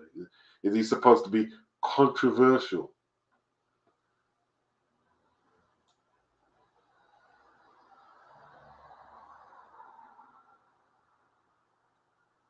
Yeah, whatever, Freezing. Whatever, bruh. You're not bothering no one on here. You're not bothering nobody. You know what you mean? You're not. You think you could, man? When it's time, we'll just kick you off. When you get too fresh with it, we'll just kick you off and forget about you. Sports fan one, appreciate the super chat. He said lots of vids the last few days. Beats. Cheers. Not a problem, man. Not a problem. Not a problem. Big up Lisa Bells. Big up Base the Kid. Big up at Mr. Megabucks. Nah. I've been told not to by my regulars not to let you on. I've been told not to let you on. No, they don't actually. If they said let him on, I would let you on. But they don't. They don't want you on. They don't want you on. Mr. Megabucks, he says he didn't think the Nappy Head comment was racist. I don't think it's racist. I think, but then again, I'm a black British man. I think it was racially insensitive. I think a lot of stuff people say is racially insensitive. But, you know, when you think about the black brown thing, which is Mexican against FBA, I guess, things can be interpreted a lot different. So I have to consider that, though. You know what my issue is, really? I think it's when British blacks start taking up for it and they don't know the nuance, you know what I mean? Interchanges and that. I think he's a little bit different. You know, like address the issues like where you are. They like I don't see American blacks trying to address the Windrush of it because it don't affect them. And it's not they don't care, but it don't affect them. You know what I mean? It don't affect them.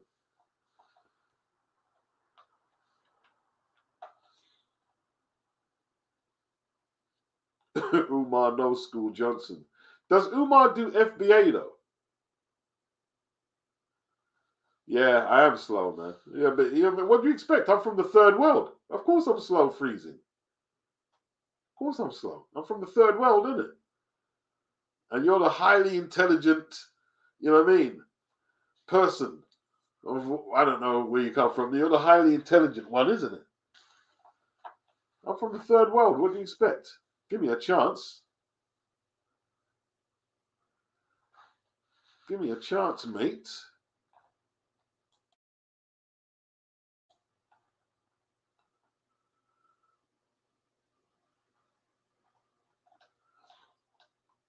What one's that did I laugh at? Kian. Big up Lisa. Nah, they don't want you on, bruh. They don't want you on. They think you're slow. They think that you're outdated, bruh. They think you're outdated.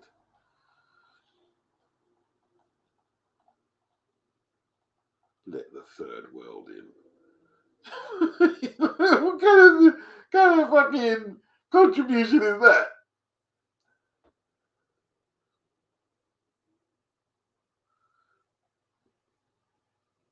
Consurgery. The British common law guy can't get on a British show. Con said, I think he's Canadian beats. Oh dear. Umar Pan African. Anybody black, he's down with. I don't know, man. What is Umar up to? He hasn't built. Did I hear he hasn't built the school? Gerard, big up Gerard. He said that freezing boxing. How's your mate Johnny Boy? Div.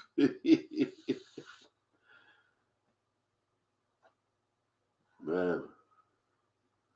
How is he not your mate and he's on several of your videos? How is he not your mate? Big up Gerard. He's on several of your videos. And he's on there because you and him have a lot in common. And I'm not saying I'm not got nothing against that. You know what I mean? But if Johnny was like asking, "Can I, let me on the fit?" I'd be thinking, no, I'm not going to let you on so you can piss everybody off. And then I have to take the stream down and shit. I have to be thinking about it. Did I see John Fury awestruck when he saw Anthony Joshua? That was funny. But, you know, John said some shit about AJ, yes. But he has genuinely spoke up for AJ. He has genuinely spoke up for AJ.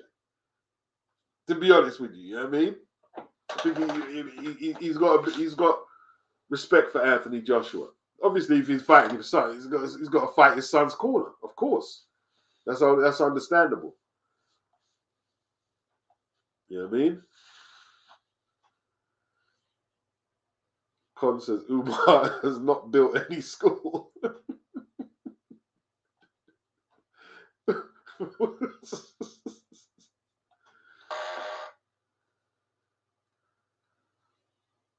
Big up Bass. Big up Bass the Kid.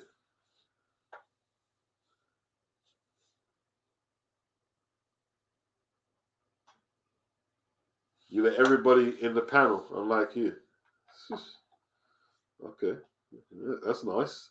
That's nice, Freezing. That's nice.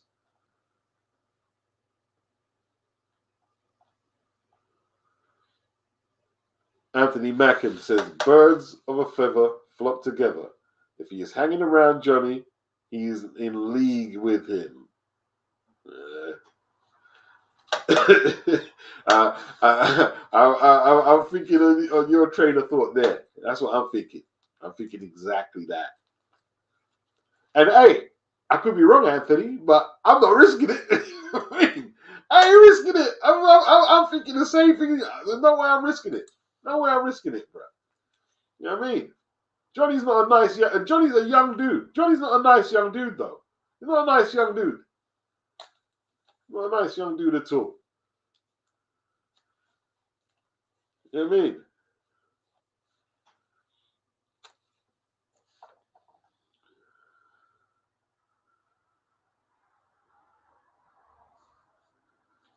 James Burrell. Mate doesn't translate well from Brit to Munican.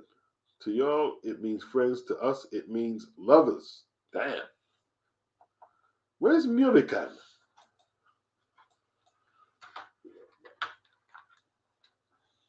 I always thought you were British, James. I don't know why.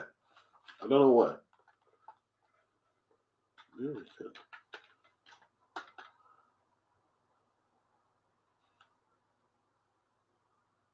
An American inhabitant of the USA. All right. I don't know why I thought you was British then. I don't know why.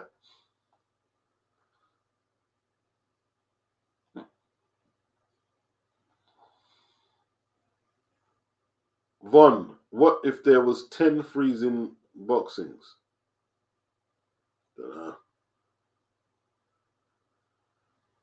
Boxing Lounge, and let's not forget AJ floored Fury in sparring years back.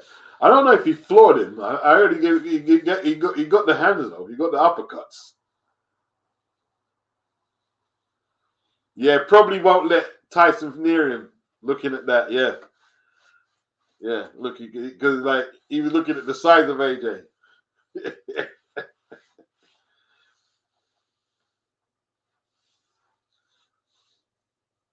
Yeah, man.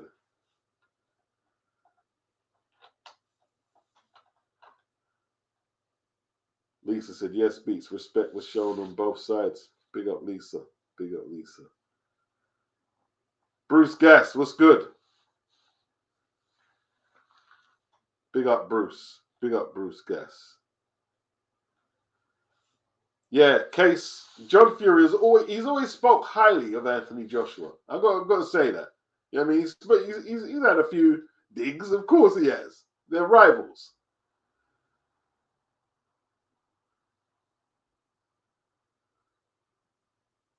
Jarvis, he says, keep the black screen beats.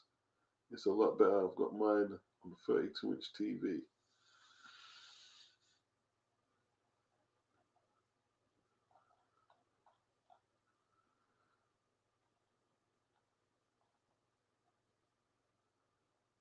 Yeah, man. What, he said that he floored him?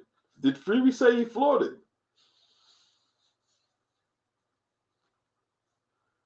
Case K. Shane said if it wasn't for Tyson Fury, he would be an AJ supporter. Damn, that's deep. Dojo. AJ is always respected John Fury. I think he admires the way he's out there for his sons. Yeah. Yeah. No, don't show too much respect, AJ. One day you might have to punch him in the grill. I mean, punch Tyson Fury in the grill.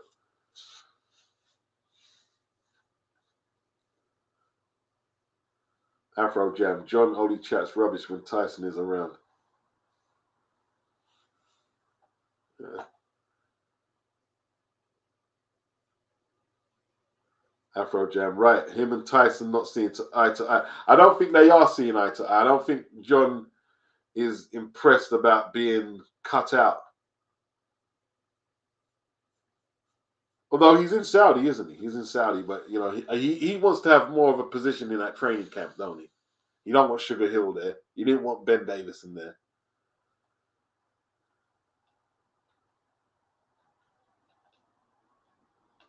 Yeah, John Fury, man. All right.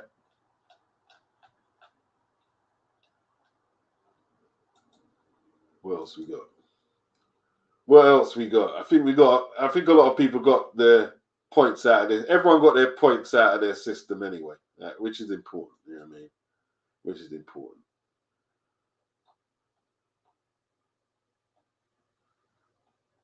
Should Canelo go to the PBC?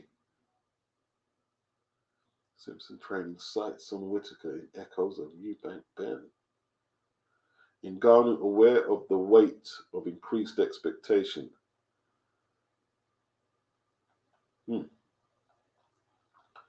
What expectation? It's a fight, man. Like people saying Joshua's under pressure. Not under more pressure than any time he goes in the ring, bro. You know what I mean? There's no added expectation. You got to like they're both huge punches, and if any of them gets caught square with any big shit, you're going down. I've heard people say that AJ can't floor or hurt Ngannou. You're out of your mind. Didn't you see? Didn't he mash up? What did he do to Wallen's eye socket? Wallen didn't go down. His shit was broken. His nose was broken.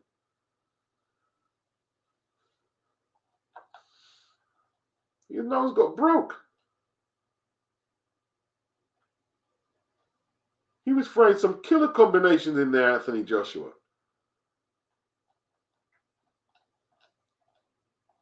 Ngannou has a puncher's chance, but he can't throw a combination like Anthony Joshua. And if he can, he didn't show that against Tyson Fury.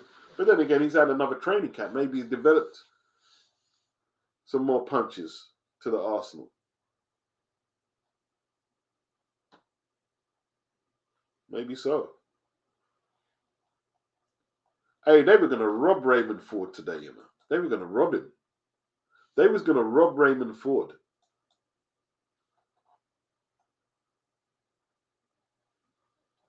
He was 3 points down on two of the cards and 1 point up on the other card. So that 10 he floored Komatov. So that made it, was it registered as a knockdown? It wasn't even registered. They were going to rob him, bro. I mean, how is it not a knockdown? It was the first right hand got him in trouble. Got Komatov in trouble. And he followed up with more punches and he did kind of bundle him to the floor. But I've seen them scored as knockdowns because he was clearly hurt. And if that went to the scorecard, he was going to get done over, bro. He was going to get done over. That was a good fight, man. Diobi Newley says, pretend he's not here. Yeah.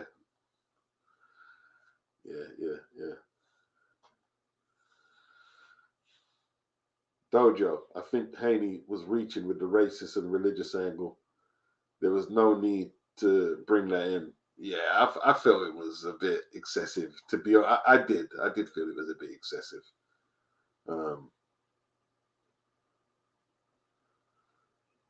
I felt it was excessive.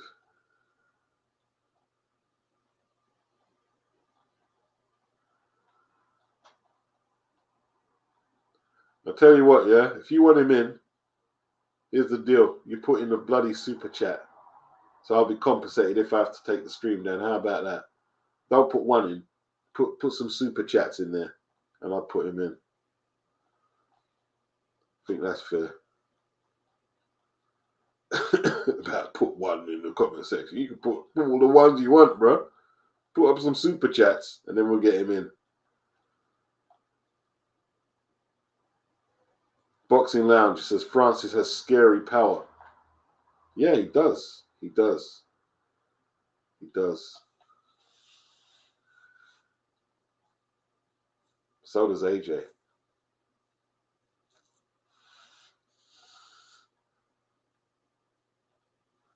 I mean, Fury didn't come close to stopping Otto Wallen. Not close. Afro Jam, the referee not calling it a knockdown actually made it worse. If AJ hits Francis, he will hurt Francis. Guarantee that, says Case K. Oh, he's going to hit Francis. Afro Jam, he never gave no warning for turning away either. Yeah, he turned away from the action, man. It got too heat in the kitchen. The heat got too hot in the kitchen, bro. You know what I mean? And that's a proud man, Kolbatov. He's a proud man. But Ray, was on his game, wasn't he? Consolidated planning. If he takes a knee at the end, he wins the fight 114, 113 on 2 cards. Yeah, basically, yeah. That's frightening. That's frightening, man.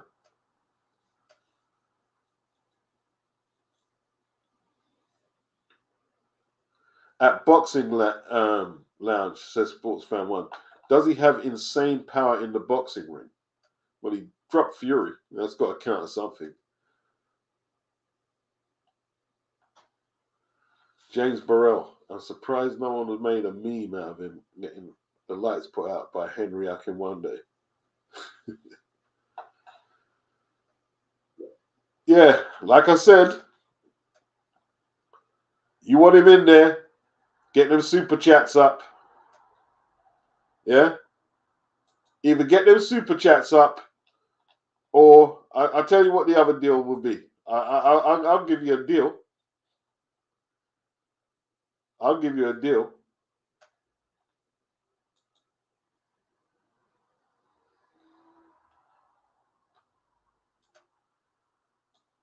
What will be a good deal?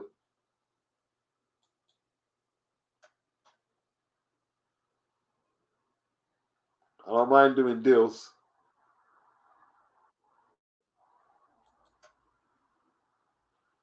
Get the likes up to 100, and I'll let him in. Get the likes up to 100.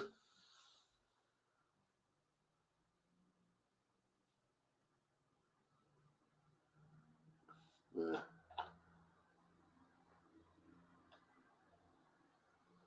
AJ needs a Ruiz 2 performance and just get the W. Is John Fury, the weakest puncher at heavyweight? Who did he beat? That guy who Herbie? I forgot his name now. My memory's getting so. I used to remember so much on that. My memory's going, man. I think the grey matter's being compromised, people. You know what I mean? I forgot his name. He passed away.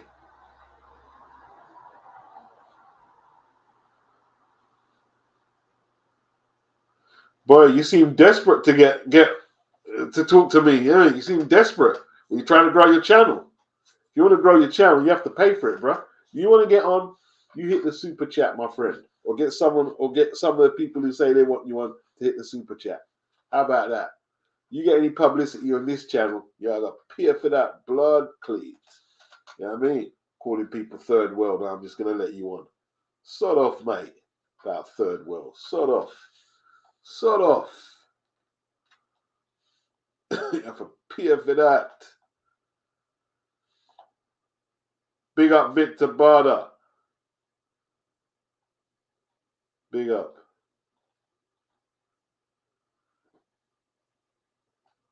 I wouldn't say the weakest puncher in hit. Yeah, he beat Michael Murray. He beat Michael Murray. That's a decent win.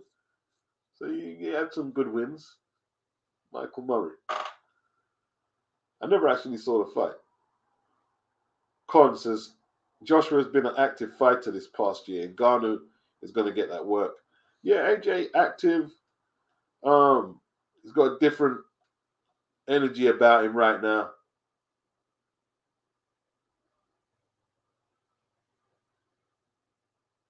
The Mad Chad Sports Tavern. It's all good.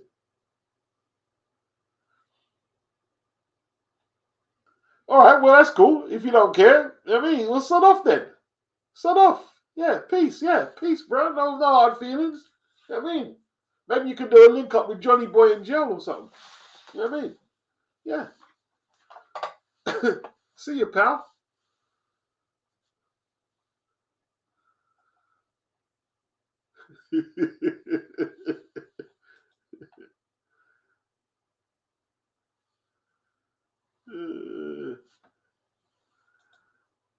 Karma. Big up Karma Celine. Thank you for the super chat. She said, I don't care if you let him in, but I appreciate the live beats. Not a problem. Not a problem. You know what I mean? They're going to need more of them to get him in. Yeah? And you didn't ask for him to get in either, so, you know what I mean? You said you don't care if he gets in or not. You know what I mean? No, she did not say that. She did not say that. She did not say that.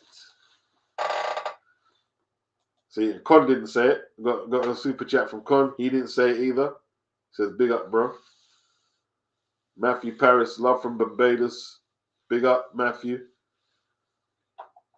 People have spoken. Yeah, the people have spoken. Listen, they don't want you spewing your Alf Garnett shit over here. I don't want to hear it either, I'll be honest with you, on my Sunday evening. I don't want to hear that shit. You think I want to hear you talking about the third world in Britain and shit? No one wants to hear that shit, bro. Nobody wants to hear that. Yeah, you have to pay your own way. You know what I'm saying? No one wants to hear that, bro. You talking all that fucking nonsense. That EDL shit. No, I don't want to hear that. You some bootleg fucking Tommy Robinson. Yeah, if Tommy Robinson was in, I'd let him in. There'd be a benefit to let him in. I'd get clicks. But you're a bootleg Tommy Robinson. No point, man. No point. No point, my friend. You know what I mean? Did anyone see Kawanaki lost again, yeah? Bloody hell. What? Remember, how much did he turn down? He got the second shot after Ruiz, didn't he? No, after Ortiz was offered. He got the second shot and he turned it down. Stopped in a round. Oh, no, Adam. 45 seconds. He's just like, oh, no.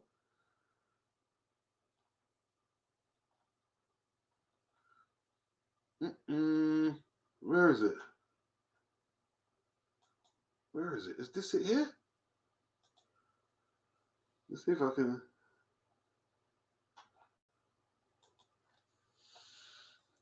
This dude. Oh, that's a horrible punch. Oh. Guy's just teeing off on him. He's just a punch bag now, bro. You're just you might as well let AJ punch you up for a few million and you could have retired. He's out of it. Look at his glazed up eyes.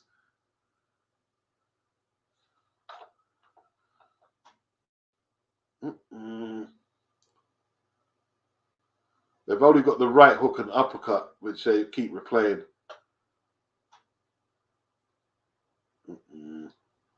He's a punch back there, man. Wow.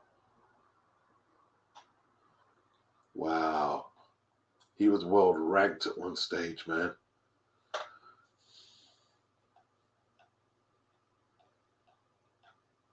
Polish lad not doing very well.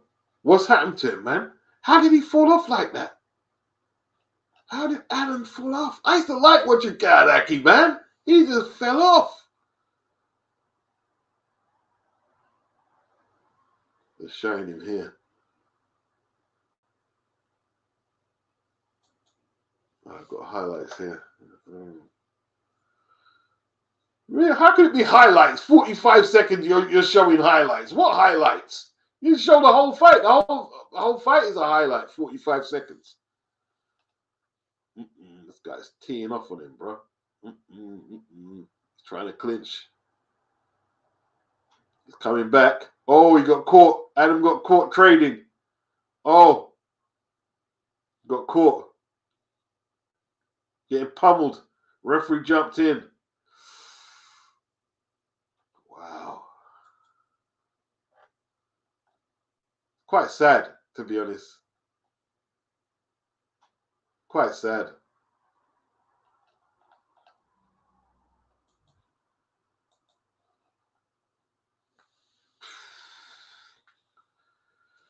Well, yeah, he has fallen off. He was world ranked. How has he not fallen off, James? He was world ranked at one stage.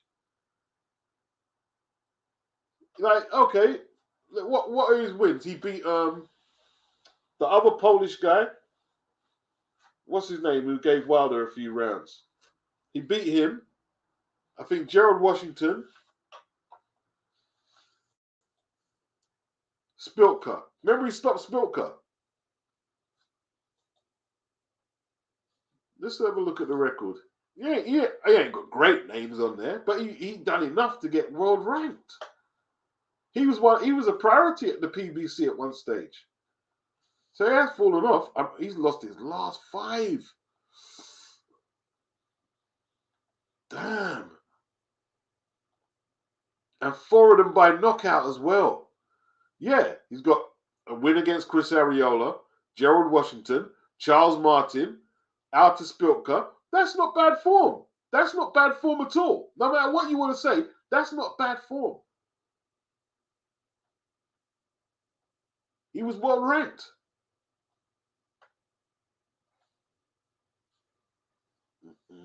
I remember the first time I saw him, it was against Spilka. He gave Spilka the hands.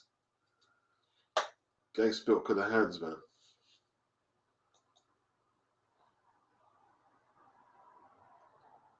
Kelvin says, Moses Utoma stops Kownacki in a round. I would hope so. I would hope so. Lisa Bells, I remember when his wife was pregnant. He was in the ring and said, I'm having a baby. Damn. Al Heyman gave Kownacki the wrong advice, says Kelvin. Yeah, I know rankings can be bought, James, but the facts were, it doesn't matter if it's political or not. He got the win. Listen, you might think it's easy to get 4 wins on the bounce against the likes of Spilka, Charles Martin, Gerald Washington, Arreola. And it's not the most impressive sequence of fights, but nevertheless, he was ranked. He was ranked. He was ranked. He was ranked. And now he's lost his last 5. Hey, he looked frightening against Washington, bro. He looked good against Washington. I'm telling you, that was a good performance. That was a really good performance. The Washington fight. Starched him out. Got underneath Washington and was launching them hooks at him. He looked good in that fight. And he looked good against Spilka.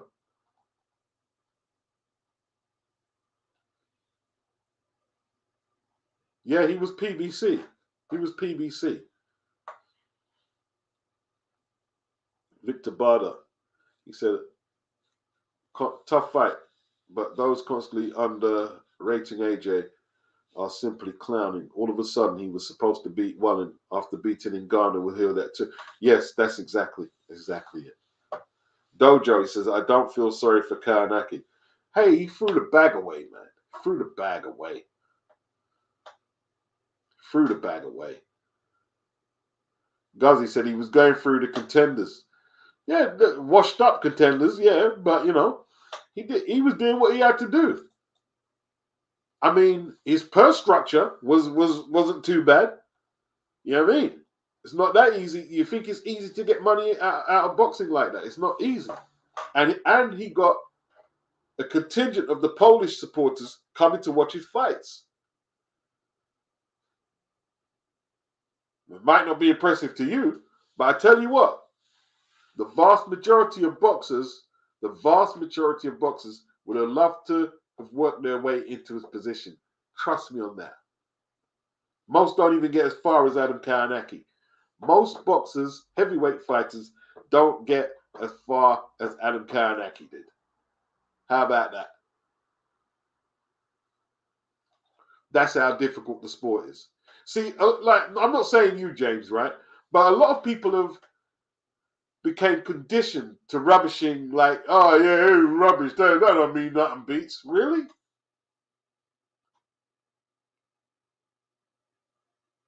He was in such a position he thought he could turn down the AJ fight. That's the level he was at. What was his highest ranking? That's the level he was at, man. Yeah. He thought he was that important, but he obviously he misjudged that.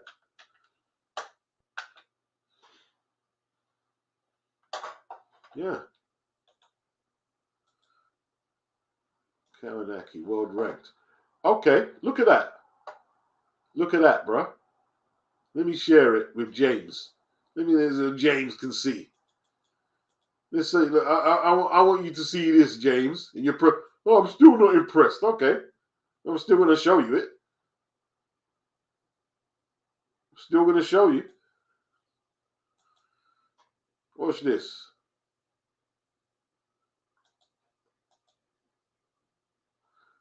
Ranked number 5 by the IBF and number 8 by the WBC. Yeah? And you can talk about rankings could be bought and this, that. He was ranked number 5 by the IBF, number 8 by the WBC. He was a contender. He was a contender. He blew his world title shot for no reason at all.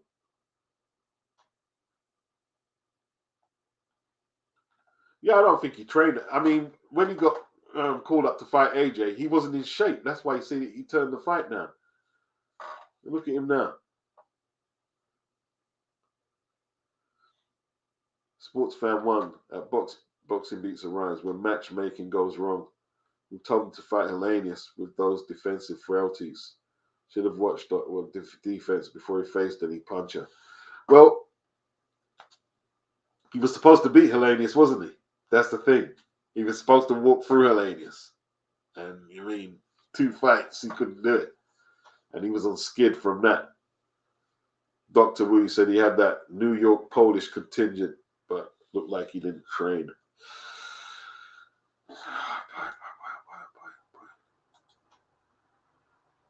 Sad, really. Karma says that was his gimmick. He should have cashed out with AJ. Of course. I mean, who advised him and Luis Ortiz? I mean, Ortiz had lost that payday he was supposed to get against Ajagba. They took him out. He's not on the PBC schedule. Just an old Cuban guy now. Just an old Cuban guy. Con Shornery says, fighters are a special breed. They do something that few of us are capable of doing. That's the truth. That is the truth. That is the truth. You know what I mean? Because you can say what you want about politics. I tell you what wasn't politics is that fan base he developed. They came to see him fight. They came to see him. You see, after he knocked Gerald Washington out, he was hot. He was heat. He was heat. He became heat for a little while, not for long, but for a little while he was heat. Yeah. Crazy. James Burrell. Tom Schwartz was ranked #2 by the WBO when they fed him to Fury. Okay, that is true. But you tell me who he fought. I can actually tell you who Kawanaki fought. I was watching his fights. So when you're saying that rankings can be bought, yes, in his case, that's more of a case than Adam. Yeah, that was politics if he was ranked #2, because I don't know who he fought. But Kawanaki was actually fighting recognizable people and recognizable names. So it is what it is. It is what it is. Yeah, he'll never be in shape. He'll never be in shape. he's just he's transitioning to the other side of it now. That's all it is. James Durrell, I'm not disrespecting him, but he wasn't a name. That's so. Well, that's your opinion. That's not true. He had a fan base. What were you saying? What you're saying there is totally incorrect. He had a fan base, and he was on television. Kawanaki was an important fixture on the PBC roster. He was a heavyweight. He was ranked. They were grooming him to fight Deontay Wilder until he screwed up. He was ranked high enough and enough of a priority that he was going to fight Anthony Joshua. It wasn't like Tom Schwartz. People were saying, "Well, who is Tom Schwartz?" The comparison you're making there doesn't make no sense at all. Doesn't make any sense. Doesn't make any sense at all.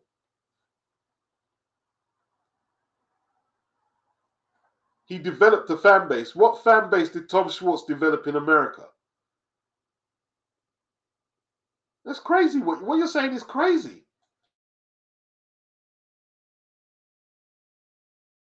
What performance did he have, like what Adam produced against Washington? Or even when he beat Areola, that's when people said, "Oh, he looks a little limited." We realized he was limited. He didn't have none of them performance. Or the Spilka fight. He didn't have nothing like that.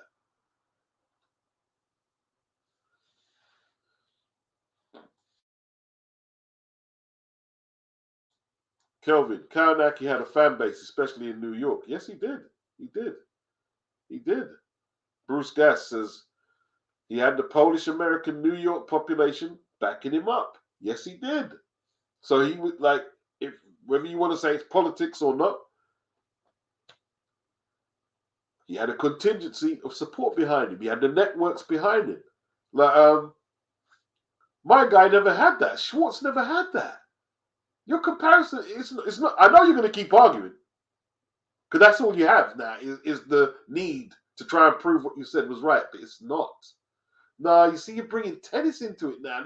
That you're going off on a tangent. It's not a tangent now. You're bringing tennis into it now.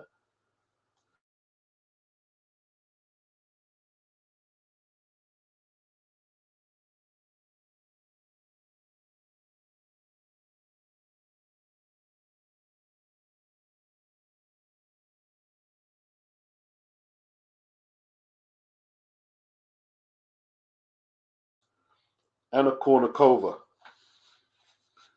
Well, Anna Kournikova, I mean, she was a pretty girl. She was a pretty girl. Adam, people were watching Adam. The Polish fan base had high hopes that he could do, and he couldn't produce.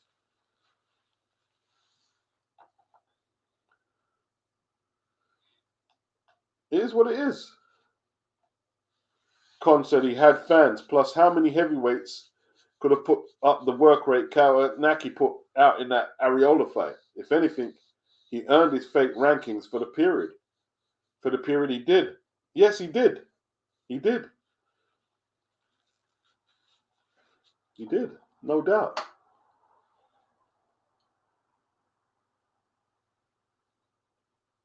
The Beauty of Pencil said Kawanaki was adopted by the PBC as the next big thing. He was more popular than Andy Ruiz at some stage. Yes, he was. Yes, he was. Dojo, how can you grind for many years, finally get offered 7 million and you let someone else convince you otherwise? Ludicrous. That was crazy.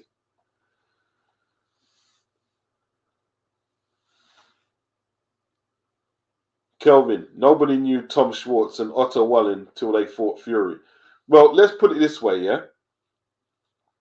Let's say, because James is using Kawanaki as the example. Let's say if Tyson Fury was fighting Adam Kawanaki rather than Tom Schwartz, would the people have moaned about that opponent? No, they wouldn't. No, they wouldn't. Because he was known. And he was, well, listen, nobody knew Tom Schwartz. Nobody knows none of his fights. You know what I mean? Whether he was ranked or not.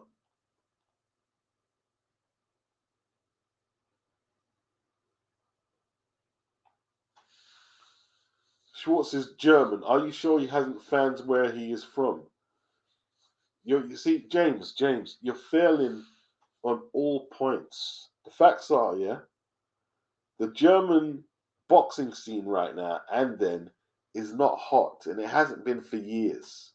Yeah, back then, if you wasn't relevant in Britain or America, then your shit ain't popping. That's why he fought Tyson Fury in America, and he didn't show up. His only outing where he was known for a fight was in America against Tyson Fury. Your debates are not holding up, brother. They're not holding up. They are not holding up. What fan base in Germany? What fights? Okay, so you're saying did he not have a fan base in Germany? Without going to BoxRec, name one of his fights. Everyone in the chat, because they're regular boxing fans, can name at least 3 Adam Kawanaki fights off the top of the head. Name one of Tom Schwartz's fights without doing the box record, doing a Google. Name one of his fights outside Tyson Fury. Name one.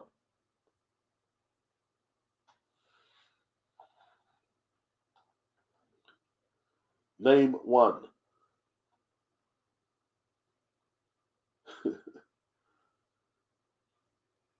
Lisa said, just like Galota had a fan base. Galota was much better than Adam. Fought better competition. Yeah, Galota was good. Galota, although he had that mad streak in him where he would self-destruct, isn't it? He'd just self-destruct.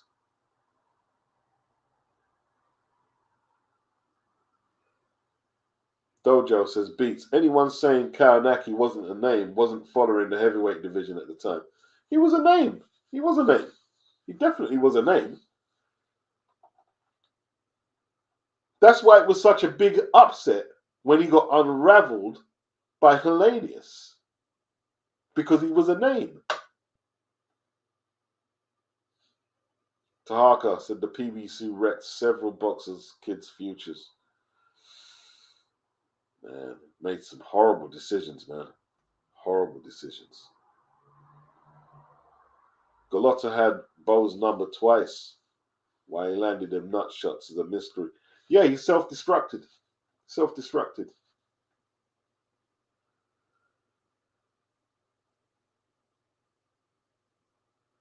James Burrell, I never said he wasn't ranked.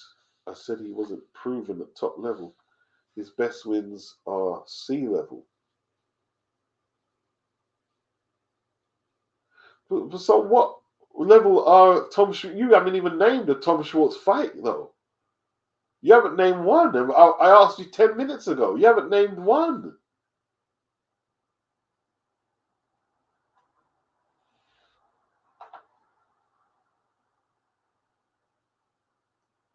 That's right, Victor. Nobody would have complained at that time. In 2019, If Karanaki was fighting Tyson Fury against Schwartz, nobody would have complained about that fight. Nobody. Nobody. Nobody.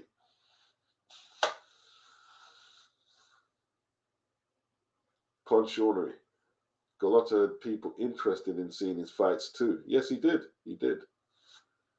He was a curiosity, wasn't he? Mad person Gallotta, bro. I remember when Lewis beat him up in a round.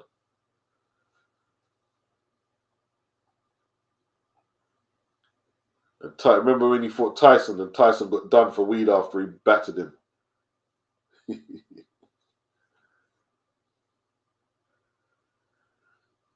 James Burrell, you're pretending like a ranking and a local fan base made him a legitimate top contender.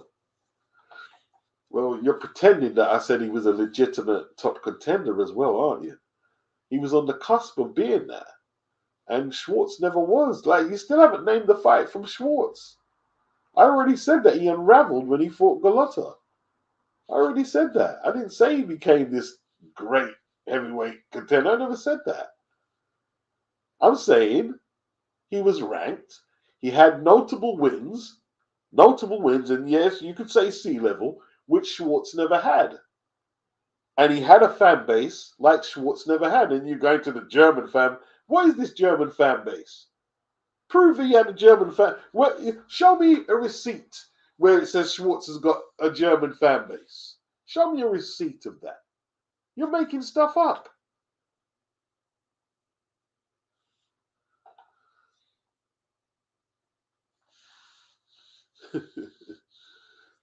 KGM, the look on his face when Lewis rolled him was unforgettable. Yeah, Lennox ironed him out early that day there. First round.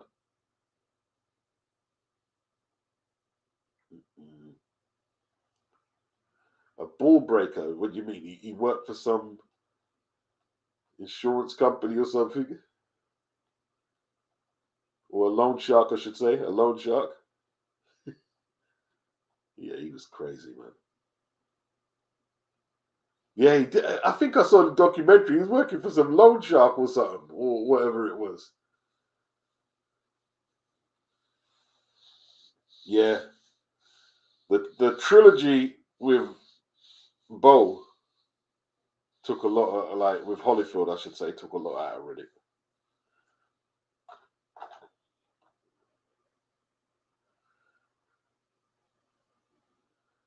Yeah, but oh god, we're going in circles now, James. You know what I mean? We're going in circles. We're going in circles. We're going in circles. We call it a day on that, then, yeah. We call it a day on that.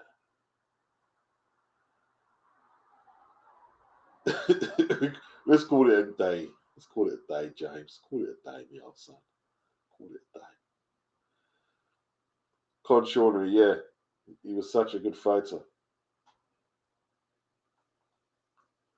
Boxing punched him into a fractured vertebrae.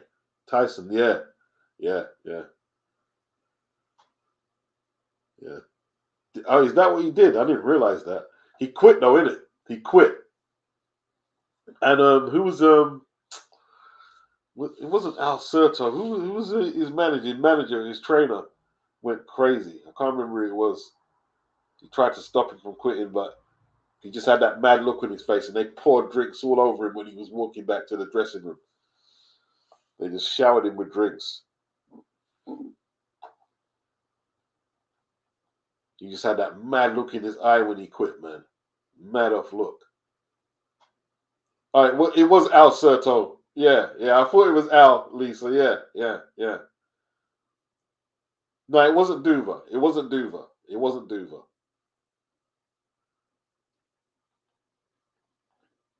Crazy, man. JB Mesh, have you seen Kolmatov versus Ford? Potential fight of the year contender right there. Dramatic ending with some controversy. Yeah, I covered it in the last video I did today. I covered it. Yeah, yeah. Great fight, man. I tell you what, man. Um, Ray Ford and that up jab, man, done a really. And you know what it was? Ray doesn't look like he doesn't look like the type of guy who's going to come forward. And I don't think Kolmatov's team planned for the Ray Ford that turned up. That Ray Ford was willing to take anything he threw. And I was like, damn, Ray, like, that's why I gave him the Hagler Award. I gave him the Hagler Award, bro. Ray stood his ground. He held the ring center and didn't let my guy dominate the ring, the pocket. Nope. Nope. That was great boxing, man. Beautiful boxing. Because this was a fight he was supposed to lose. Kolmatov looked big in there, man. 11 knockouts in 12.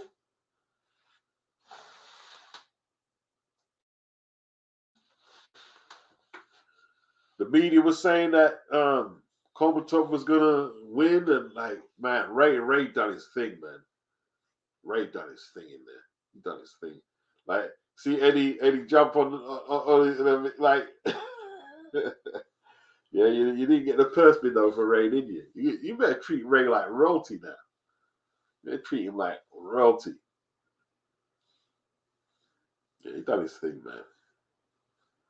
Like, he got hurt in the third round by that left hook, man. I was thinking, oh no. But end of the round, he came back, and in the fourth, he got straight back on the front. And I think that messed up Kolmatov psychologically. It messed him up because Ray weren't supposed to hold the ring center like that. He was supposed to be moving away from the power shots. And Ray said, nope, I'm all right here. This is where I need to be. This is just where I need to be.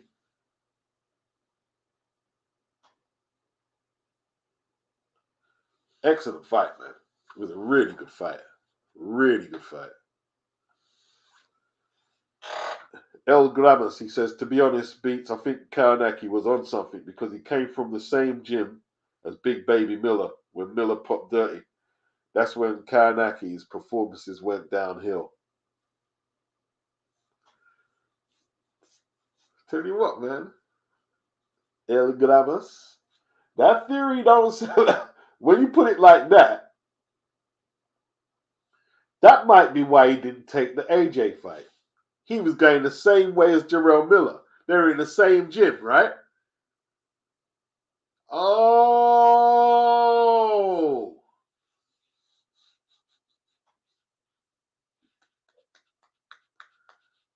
El Gramas. That's interesting. That's an interesting one. That's very interesting. That's interesting. Why would he turn down that big purse? Why would anyone turn down that big purse? You know what I mean? Okay, AJ can hit hard, but you cover up, take your licks, go down. All right, collect. He didn't go in there. He turned it down flat. Is that why Ortiz turned it down as well? Oh.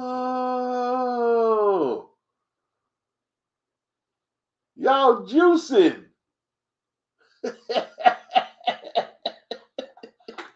You ain't juiced up, man. JB Mash, he seems to have adjusted his style to the opponent.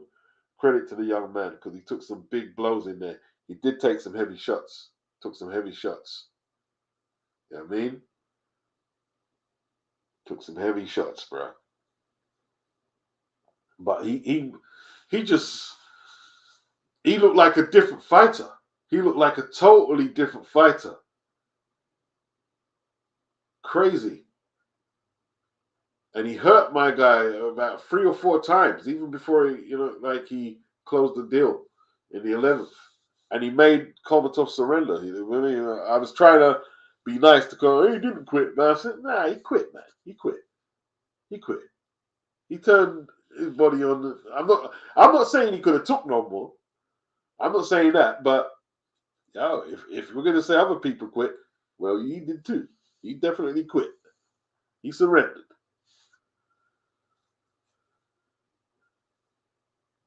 Very good fight, though. Very good fight.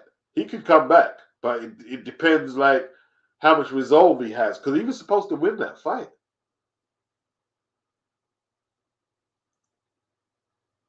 Yeah, Lewis kind of just sledgehammered him down to the canvas, bro. You know what I mean? Sports fan one, and Kolmatov did not look good. It was close. A case of Ray finding a weak link. Kolmatov looked like a good talent. Yeah, he did. He did. He did. JB Mash. One thing boxing has shown us: if you can back up a pressure heavy-handed fighter, you give yourself the best chance, as they hate going backwards. Yeah, you could see, like, when he had to keep range and box and that, he didn't look comfortable, and he was expanding a lot of energy doing that. And he didn't look, even though he was doing it and doing it pretty well, it wasn't what he wanted to do. He wanted to come forward, push Ray on the back foot, and give him a beating. And he couldn't do it. He couldn't do it. He couldn't do it.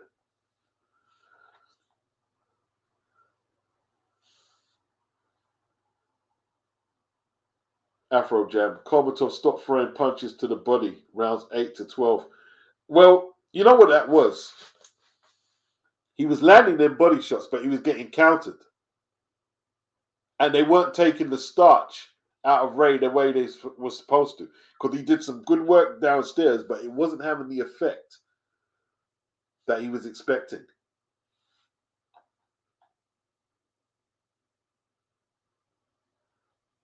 Tahaka said he was still cycling off the gear. More than likely. If he was in Jarrell's gym, yeah, I believe that. Afro Jam. Ray broke his will. Yeah, he did. He did. KJM on, what's that? On the Carterin and EPO. Damn. Ugh. Yeah. Yeah. Oh yeah. Is it Abe, the Japanese guy, and Alberto Lopez? I don't get how Lopez. Yeah, like, I think it's like what I said. He's just very relaxed in it. He gets away with it, like, just breaks the rules. Breaks the rules totally. Leading with like uppercuts from the ground and shit. Lunging in. No real jab to speak of. But he gets away with it. I mean, this is his third defense of the belt. Although the Japanese guy wasn't all that. He wasn't all that at all, was he? You know what I mean? Didn't seem to really offer anything, but he was pretty tough. He was pretty tough. He was pretty tough.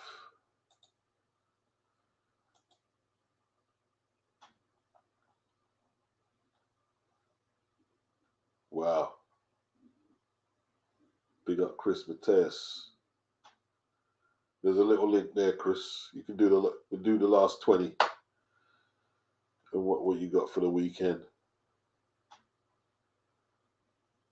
Con says Kolmatov was eating clean shots. Ford was landing the cleaner, more effective punches, which shocked me actually, because I didn't know much about Kolmatov, but a lot of people said, "Oh, bro, Ray's gonna have to box. He's gonna have to, like, use the ring.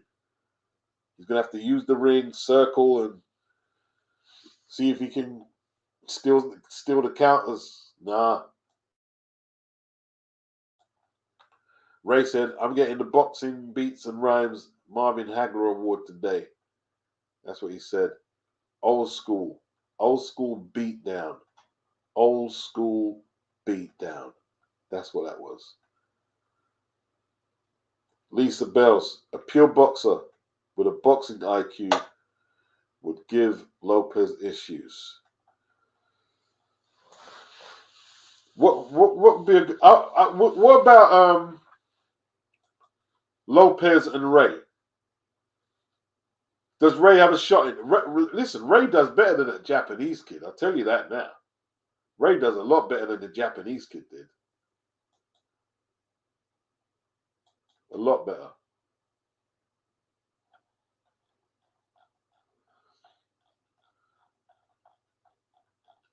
Let me see.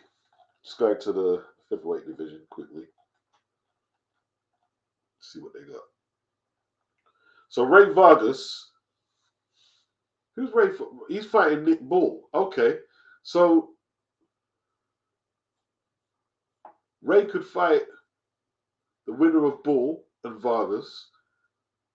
I don't know much about Rafael Espinoza, the WBO champion. What's he got going on? Is Chris in there? What's up, brother? How you? Yeah, not too bad, Chris. What do you know about um, Rafael Espinoza? Rafael Espinoza, that was the guy who beat up didn't he beat up on Robici Ramirez? Oh, the Mexicano. Yeah, the big tall Mexican guy that was getting pieced up by Robici, but Robici no, but Rafael just showed incredible amounts of heart to overcome all that, and he dropped Robici twice in the last round to I think win the fight. Yeah, it was a close one, wasn't it? Yeah, man. How much stoppages? He's got 20 and 24, 24, 20 stoppages, so he can hit a little. I mean, he's won his last, how much inside the distance? All right, outside the Robeson fight? About, bloody, you got a long tail streak there, going out back to 2021, about 6 fights, 6, 7 fights. So, what did you Yeah. think of Raymond Ford, Chris? I said Raymond Ford was going to win. I said he was, but I knew watching Orderbeck because I watched one of his fights, his highlights actually, and I saw that he was good. He could box from the outside and everything. He wasn't moving around as much, but he was a guy that he kept it rangy with the right jab, and he was a right jab, straight left hand type of a guy to set up his knockouts and his punch power and everything. So I knew he was going to be dangerous. He was a I think elite level amateur, and he had the defense and the offense and everything. But one thing about Ray Ford, he's fast. He's very, very, very fast. So and he's accurate with his punches and everything. So and he's twitchy. So that's why I thought he was going to win. And also he was bigger than the guy on the night too. He said he really had to cut down weight, a considerable amount of weight. He said the weight cut for this fight was bad, but hey, he gutted it out. He walked him down and he got him out of there. Congratulations to Ray Ford. They can never take this away from you, baby. Where's he come? Okay, he's from Camden, New Jersey. Dwight Muhammad Cowie turf, man. Yeah, so basically Philadelphia, South Jersey, Philadelphia, they're like they're a couple miles away from each other. Like, Yeah, yeah. Wow. Hey, Ray did his thing, man. He's only 24. Only 24, mhm. man. 24 years of age. Like he's the first American matchroom fighter that they took from his debut to a title.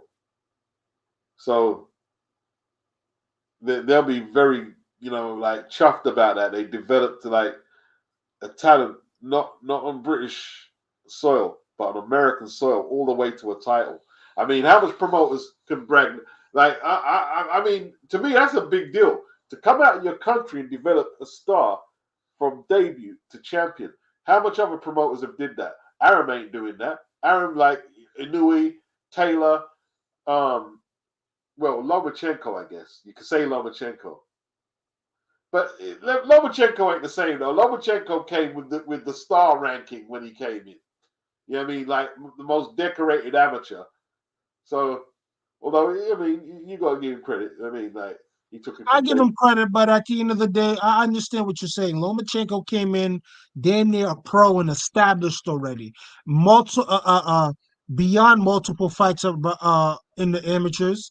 Like no, like in And he got regards to he got world title opportunities in his first 5 fights. About two, first 5 or 4 yep. fights. Yep. So at the end of the day, he he didn't have to do too much with Lomachenko. Lomachenko was going to be good, great, irrespective of Raymond Ford. Let me tell you something. After that fight on I don't know what fight. Let me look it up. But there was one fight that people gave up on Raymond Ford because he didn't look too good and they think he got robbed. I think he won by Aaron split Perez? decision. Is it the Aaron Edward Perez fight? Vasquez. Huh? Aaron, Aaron Perez. It was a split draw. Is it that one? Yeah, Aaron Perez. I think either Aaron Perez in Dallas Yeah. or In Edwin. Dallas, yeah. Va- Oh, I well, saw yeah, the Ed Vasquez, but Vasquez is a good fighter though. but yeah, I think it's the Aaron Perez fight. They said he uh he was given a gift because after that he knocked out Reese Bellotti. Yeah. Reese has gone on Knocked out, to win domestic titles in the Commonwealth over here. After that, he went on a good run. I So just think Reese was dead at 126. yeah, yeah. We're getting too big. But Yeah, he it's was like always that. a big puncher, bro. One thing about Reese Bellotti, he was always a big puncher. So, but one thing about Ray, though, he kept with it. He kept with it, and I'm happy. I'm happy because, like, he was always a skillful fighter for me, and he showed that he had to, he had more things in the toolbox, and sometimes, it's not only skills, it's the cojones, it's the heart. How much are you willing to grit down? Because in between the fifth and sixth round, uh, Coach Anthony, shout out to him, said, "Yo, you can rest. You can rest all day tomorrow. Today we're gonna need you to gut it out." And he did just that to the death. Literally, just like how Carl Froch was against Jermaine Taylor, he had his Carl Froch moment. Is that Anthony Rodriguez's coach? Yeah. Yeah. Coach Anthony, shout out to him. Hey, listen, he done a good job in there. He Very done a good good job. job. Very good instruction too. Yeah. He kept it calm but very concise. Yeah, I mean, he done a good job. I was impressed, man. Like Team Ford, man. I was impressed. 'Cause I woke up thinking, I bet he got beaten, but no, he done. He done himself proud, man. Done himself proud. He did the damn thing, man. Yeah. He did the. Wow. I'm very happy you won, man. Komatov was lunging, windmill shots, punching the air, but durable. Yeah, like he was trying like to land with them long shots, that backhand, but nah, it just wasn't to be. He couldn't really get comfortable in that ring. You know what I mean? Like Ray looked like the more pro. I mean, look like the more professional style in there, man. You know what I mean? It's not that it just Ray made a decision to say like, hey, if I give you this range, you could potentially take me out because he hurt me a couple times. I just said to myself, I would not give this guy the range for him to punch because if he punches at that range, I can get stopped. He got hurt a couple times. That Klementov guy, he's going to be a problem at 126. I don't see anyone else beating him at all. Um, I want to ask, like, you see Adam Karanaki, yeah? I'm not saying he was a great contender. I never said that, but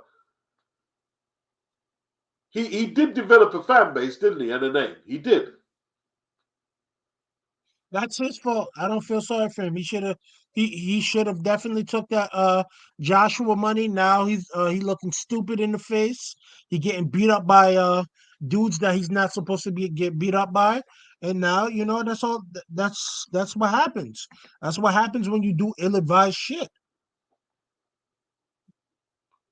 Oh, did you see Lopez versus Abe, the Japanese guy?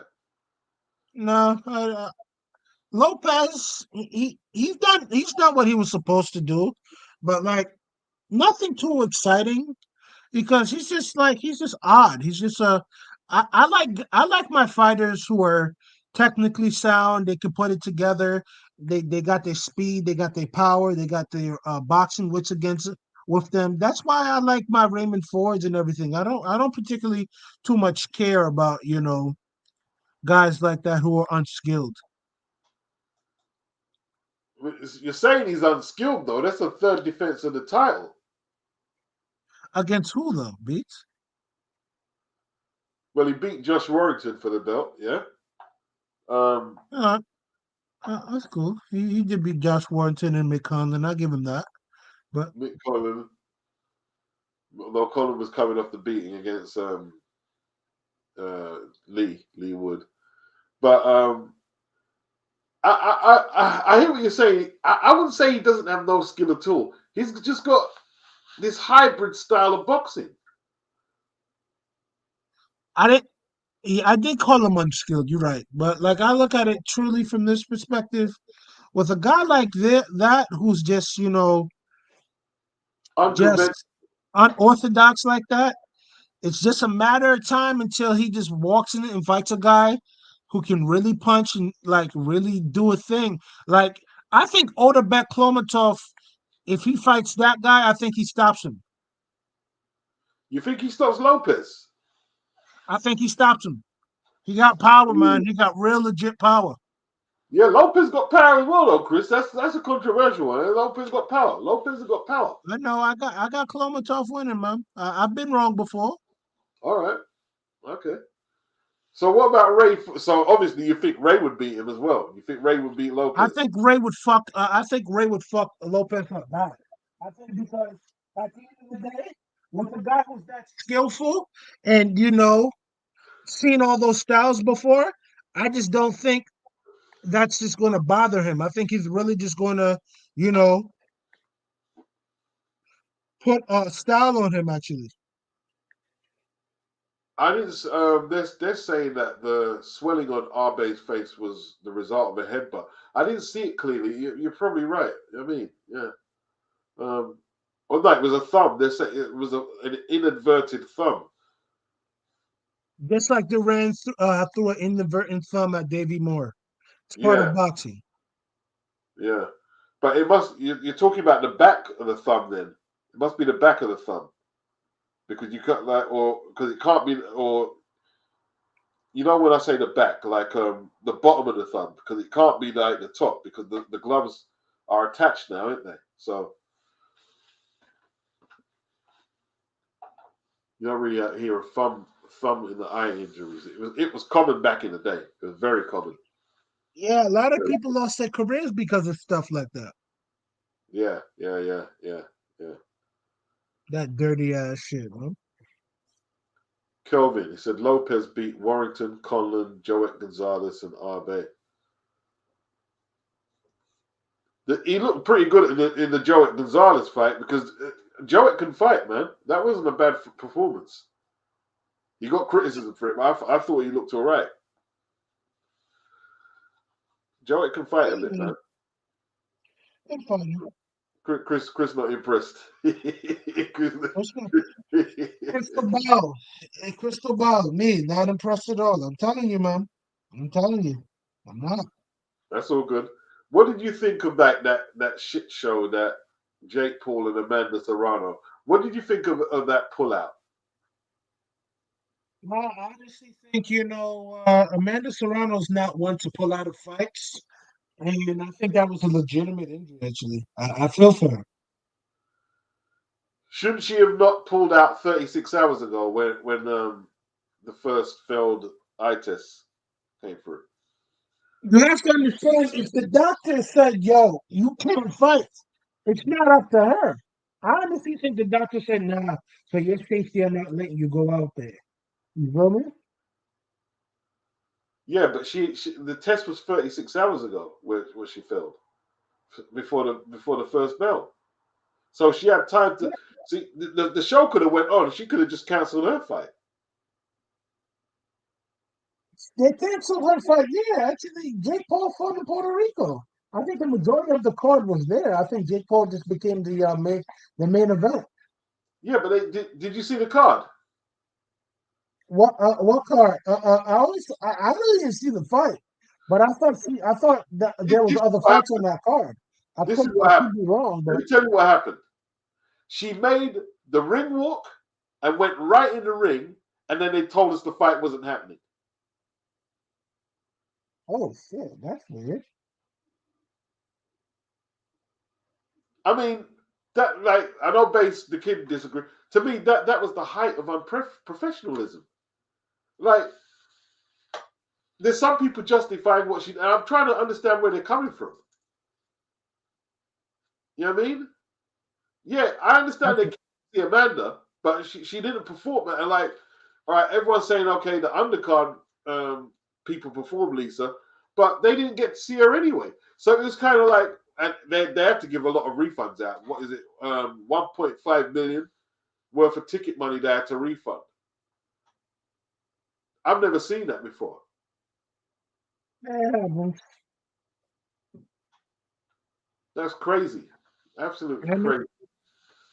but all I'm going to say is this: I think there's going to be, I think there's going to, she's going to make it up to the fans because her career is about to end anyway soon because she's been in there for a long time since 2009. That's a lot of years, man. And I think she's going to give that one back to Puerto Rico, have her swan song. Then she's going to go off into the sunset, enjoy her money, get her career, and she lives her life. And then you had that punk ass dude, like I mean, Jake talking about Canelo after his win. Like, who was you fighting, bro? He We don't fought his pay uncle. mind to him. Pay mind to him. You can't beat up your uncle and just call out Canelo. Talking about Canelo. I'm like, what are you doing, bro? Talking about he's the most relevant boxer in boxing. This guy, listen, get off the Cuba, bro. You know what I mean? We, we're more savvier than that. We know he's just, talking shit. It is what it is. He brings in a lot of people. A lot of people want to watch him. A lot of people, they are enamored by the fucking, train wreck that is him. Who cares? Because at the end of the day, if he gets his wish and he gets severely beat up, they're going to make excuses. They're going to probably say, oh, boxing is too dangerous. We need to boycott the sport. Because that's the only way we're going to get this kid out of our sport. Somebody has to horrendously beat him up. Yeah. I mean, yeah, Lisa, they should compensate. I'm glad they compensated the opponent the full purse. You know what I mean? I'm glad they did. Yeah, I see Felix Trinidad. See Felix Trinidad in there. It's good to see him. Good to see him, man. And here's the problem. Like, it's only recently we're getting big time boxing back in Puerto Rico. We got Sabriel Matias defending over there soon, and like that's not acceptable, man. Yeah, I think Eddie should take Belanda back to, but he not about Puerto Rico. He's a New York boy, man. You know what I mean? He's a New Yorker. Keep him in New York. That's all. That's all he has to do because keep him in New York. He has a fan base out here. He has Fat Joe backing him and everything. So keep him in New York.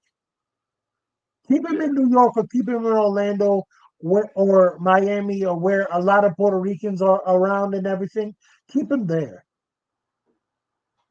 yeah, I think so for that. Yeah, yeah. Maybe one day he'll probably headline over there soon, Kelvin, but not as now. Like they're developing that New York. You know what I mean? Koto. That's where Koto is big in New York as well. Yeah.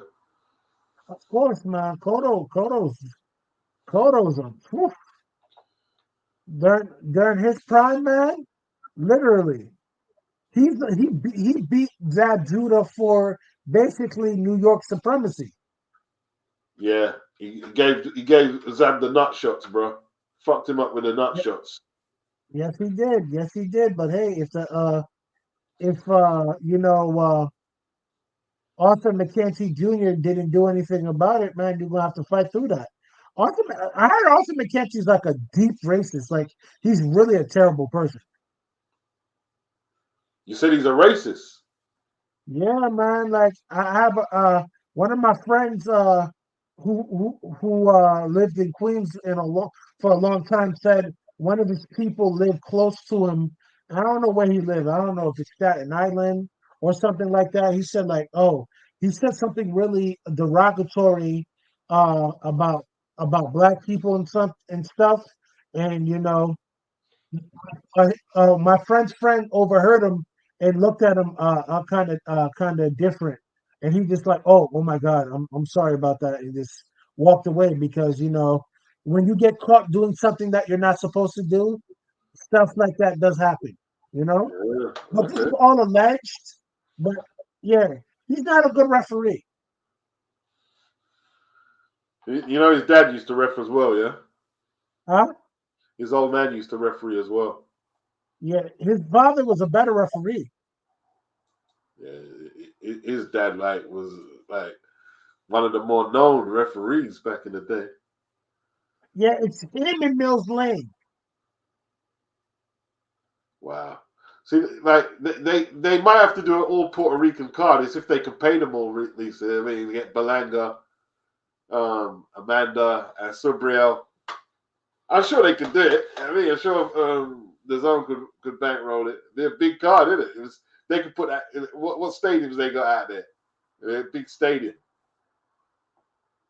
Alessio de Roberto Clemente. There's a Felix Trinidad. There's a couple. All right, interesting. Femi's back. Femi's coming this Friday.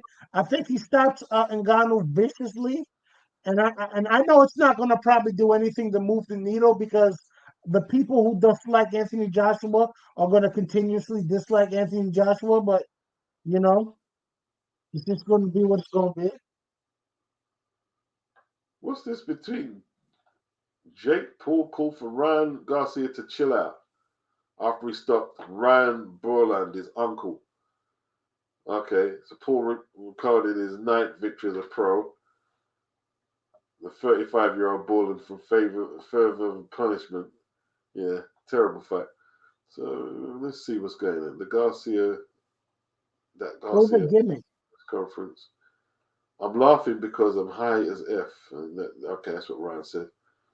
And Paul said, Ryan, I love you. You know that, but bro, you got to chill out, bro. There's a line. You just seem like you're losing your mind, acting thirsty and desperate and saying you're a millionaire when you've had one money fight. I'm just saying, just chill, bro. If you do want to fight, that's to me, you've got no footwork. As long as you've been in the game, I'm a better boxer than you. Mm-hmm.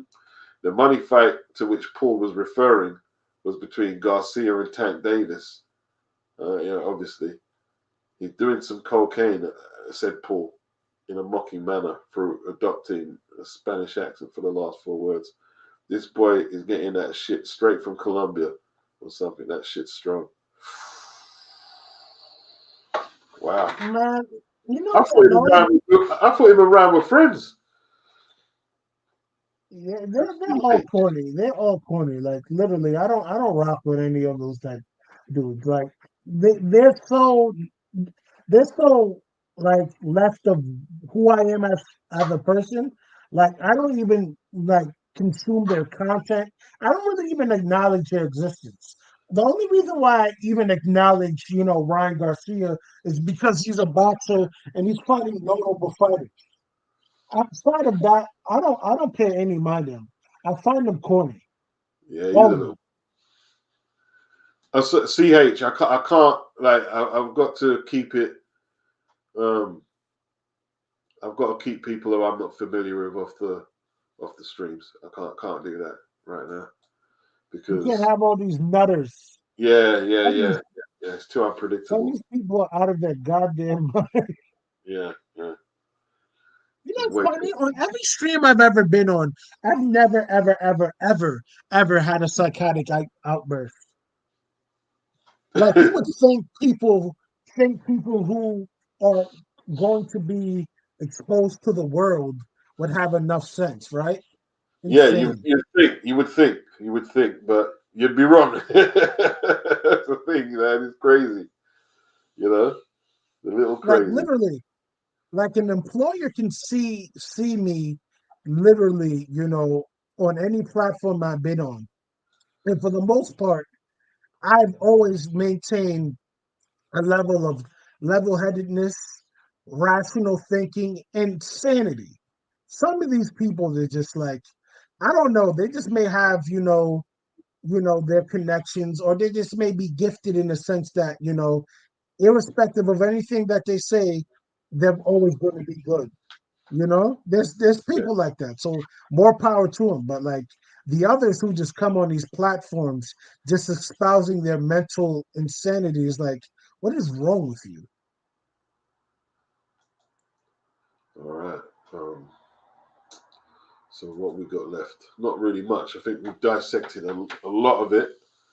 Um, we've got Joshua and Garnu next week. Heavyweight showdown. Who you got winning? I We got got AJ. Joshua. We got Joshua, of course. We got Joshua, man. Got Joshua winning all Yeah, day, bro, all day. I know. I know. I was just fucking with you with that one. I think this. AJ sees how strong that guy is, but I think people are underestimating how strong AJ is. I'm not saying AJ is as strong as Ngannou because Ngannou has probably done some wrestling work, some grappling work, so that involves a different amount of strength and everything. But I'm just saying this in terms of boxing prowess. Ngannou does anything stupid, he's getting laid out, and he's getting laid out quickly. He's going to say like, "Whoa, wow, I didn't know he was like this." Yeah, man. Looking forward to it anyway, man. Looking forward to it. I'm gonna line up my pay per Because view and then we get into it. my thing is, I didn't like how Ngannou was saying, "Oh, Tyson Fury is more mentally stronger than him." I didn't like that, and I hope AJ, if AJ is vindictive, I hope AJ beats that old man up. I hope he really, you know, takes liberties, like literally, slowly beats him up round after round after round after round after round. And it may sound mean and very malicious on my end, and I don't give a fuck because I think certain people need to understand that hey, you need to watch what you say because you can get hurt. Because number one, as great as you are, you're not John Jones in in your field. You're not like Stipe Miocic. For you to come into boxing and look at a very accomplished world champion and say, "Oh, a guy who's done all these things and show mental fragility is stronger than him mentally." It's disrespectful. And if I was AJ, I would really take that to heart and really try to punish him round after round. Like every time he opens up, he would have a jab in his face, a real sharp, venomous jab. Because AJ has when AJ puts it together, he can be really venomous and really spiteful. You understand? Oh yeah, yeah. Well, to me, like and Garnu cannot compete with AJ on footwork and punch Arsenal, and if AJ, you know what I mean, if his legs are on point, it's going to make it very hard for Ngannou. And if AJ pushes him back, it's all over. Pushing him on his back foot, it's all over for a guy. It's all over. It's done. So Because I um, think Ngannou does not have the speed. He doesn't have the speed to deal with AJ at all. yeah, all he'll have is durability, perhaps, and maybe he can go the limit. You know what I mean? I don't think And he got durability like that because he hasn't fought a big puncher like AJ. Understand this.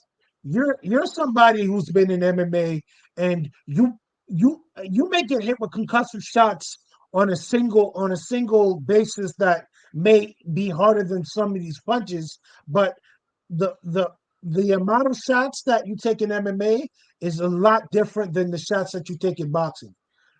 I'm telling you this: if AJ wants to really, really damage this man, he could, and I think he should, because for the level of disrespect. If I'm Anthony Joshua, I'm just not taking it from anybody, especially a guy who's never fought in this craft like that. Absolutely not. uh, next week, man, next week they'll have to back up their claims, man. Who's the best? Yes, Let's settle sir. it. Let's settle it in the ring. Yeah, man. Canelo going back to um to the PVC. It was alleged. I was on Julius's hangout after yours, and Julius stated the rumor was that Eddie had offended Eddie Reynoso by saying that, hey, uh, that basically Eddie Hearns was saying you guys are being too demanding, and no one's going to want to watch you fight Edgar Malanga instead of Jaime Munguia. You understand? And it was just basically, you know, uh, basically it was this. Eddie Reynoso felt the way that Eddie Hearn was talking logic to them. Man, if he goes back, they're gonna have to feed him well, man. He wants his guarantees. Was it gonna be Jaime? Jaime gonna come to the PBC with Zanfa, not Golden Boy? You know, Oscar won't be too happy about that at all. He'll be more pissed than Eddie. He'll be more pissed than Eddie. And I think that's probably the reason that they wanted to uh fight Berlanga actually, because he probably didn't want to give Oscar De La Hoya that payday. Oh yeah, that's a point. That's a point. Well, Belanga would be with Eddie, wouldn't it? I think so. Yeah, it would be. Yeah, Belanga's matchroom. But see, apparently Mungia is with Zanfa and Golden Boy, so he doesn't have an exclusive contract with Golden Boy. That's why Oscar was saying he doesn't think Mungia and Canelo would be next, because he knows he'd get cut out, because Canelo ain't gonna work with Oscar. Not gonna work with Oscar. And coupled with the fact that Oscar's been talking bad about Canelo after their tumultuous breakup. Yeah, Canelo's somebody who can be very emotional at times, and he doesn't forget things yeah. There's no way he's going back with Canelo. No way. So at we'll see. all. We'll see what's happening, man. The Mungia fight, you know what I mean? That's a good fight for them. That's a good fight.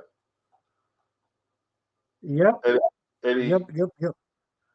Eddie will be pissed off because he was saying the PB says fact. The PB says fact. But he wasn't wrong. Like I think after this year, the PBC is gone because at the end of the day, he's right. They don't make those fights.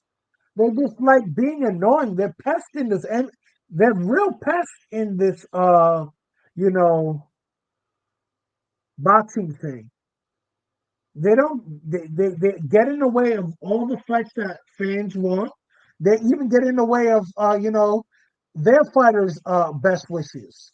Like Al Heyman is an annoyance, man, and he's not as smart as what people think he is. To be quite honest with you,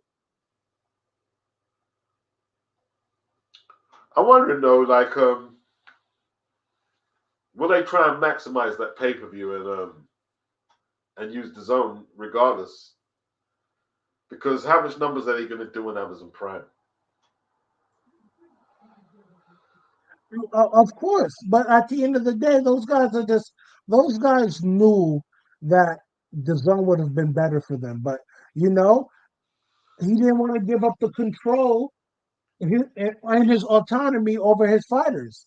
Like it's annoying. Like you don't even do right by your fighters, but you don't want to give them opportunities outside of your platform. You know how I many careers you've ruined? Man, like that's what Eddie was saying. That's why he's saying that fuck, they don't want to work with no one. That's what Eddie was Of saying. course. Of course, I don't feel sorry for Al Heyman or the fighters because I got into a debate with my friend, and my friend, wanted to say, hey, how does Tank Davis have a control over his career if Floyd Mayweather at one point in time is telling him everything to do? Mind you, and I told my friend this, and he said, and I told him this, yo, the promoter works for you. If you want to fight, you can get that fight. And he said this though, which is actually astute. He says, if you lose, they can keep you on the shelf. And I told him, hey, That's your fault for dealing with those type of individuals who will keep you on the shelf. Because you have to understand, if you're a fighter on the PBC or any network, you have to put your career in your own hands. These people, these people see you as a tax write-off, and if they can get you as a tax write-off, cool. You may make them millions of dollars, but hey, as a champion, but at the end of the day, it's still millions of dollars out of their pocket. You understand? Yo, Chris, I just got a call. Just got a call I got to deal with. Yo, I have to shut down. Peace, brother. I'll shut down, but we'll probably be doing another one tomorrow. I mean, we'll keep these on the streams till next week, more than likely. You know what I mean? All right. Peace out, Chris. Peace to everybody. Hit the thumbs up on the way out. Hit the thumbs, hit the likes. I will say peace.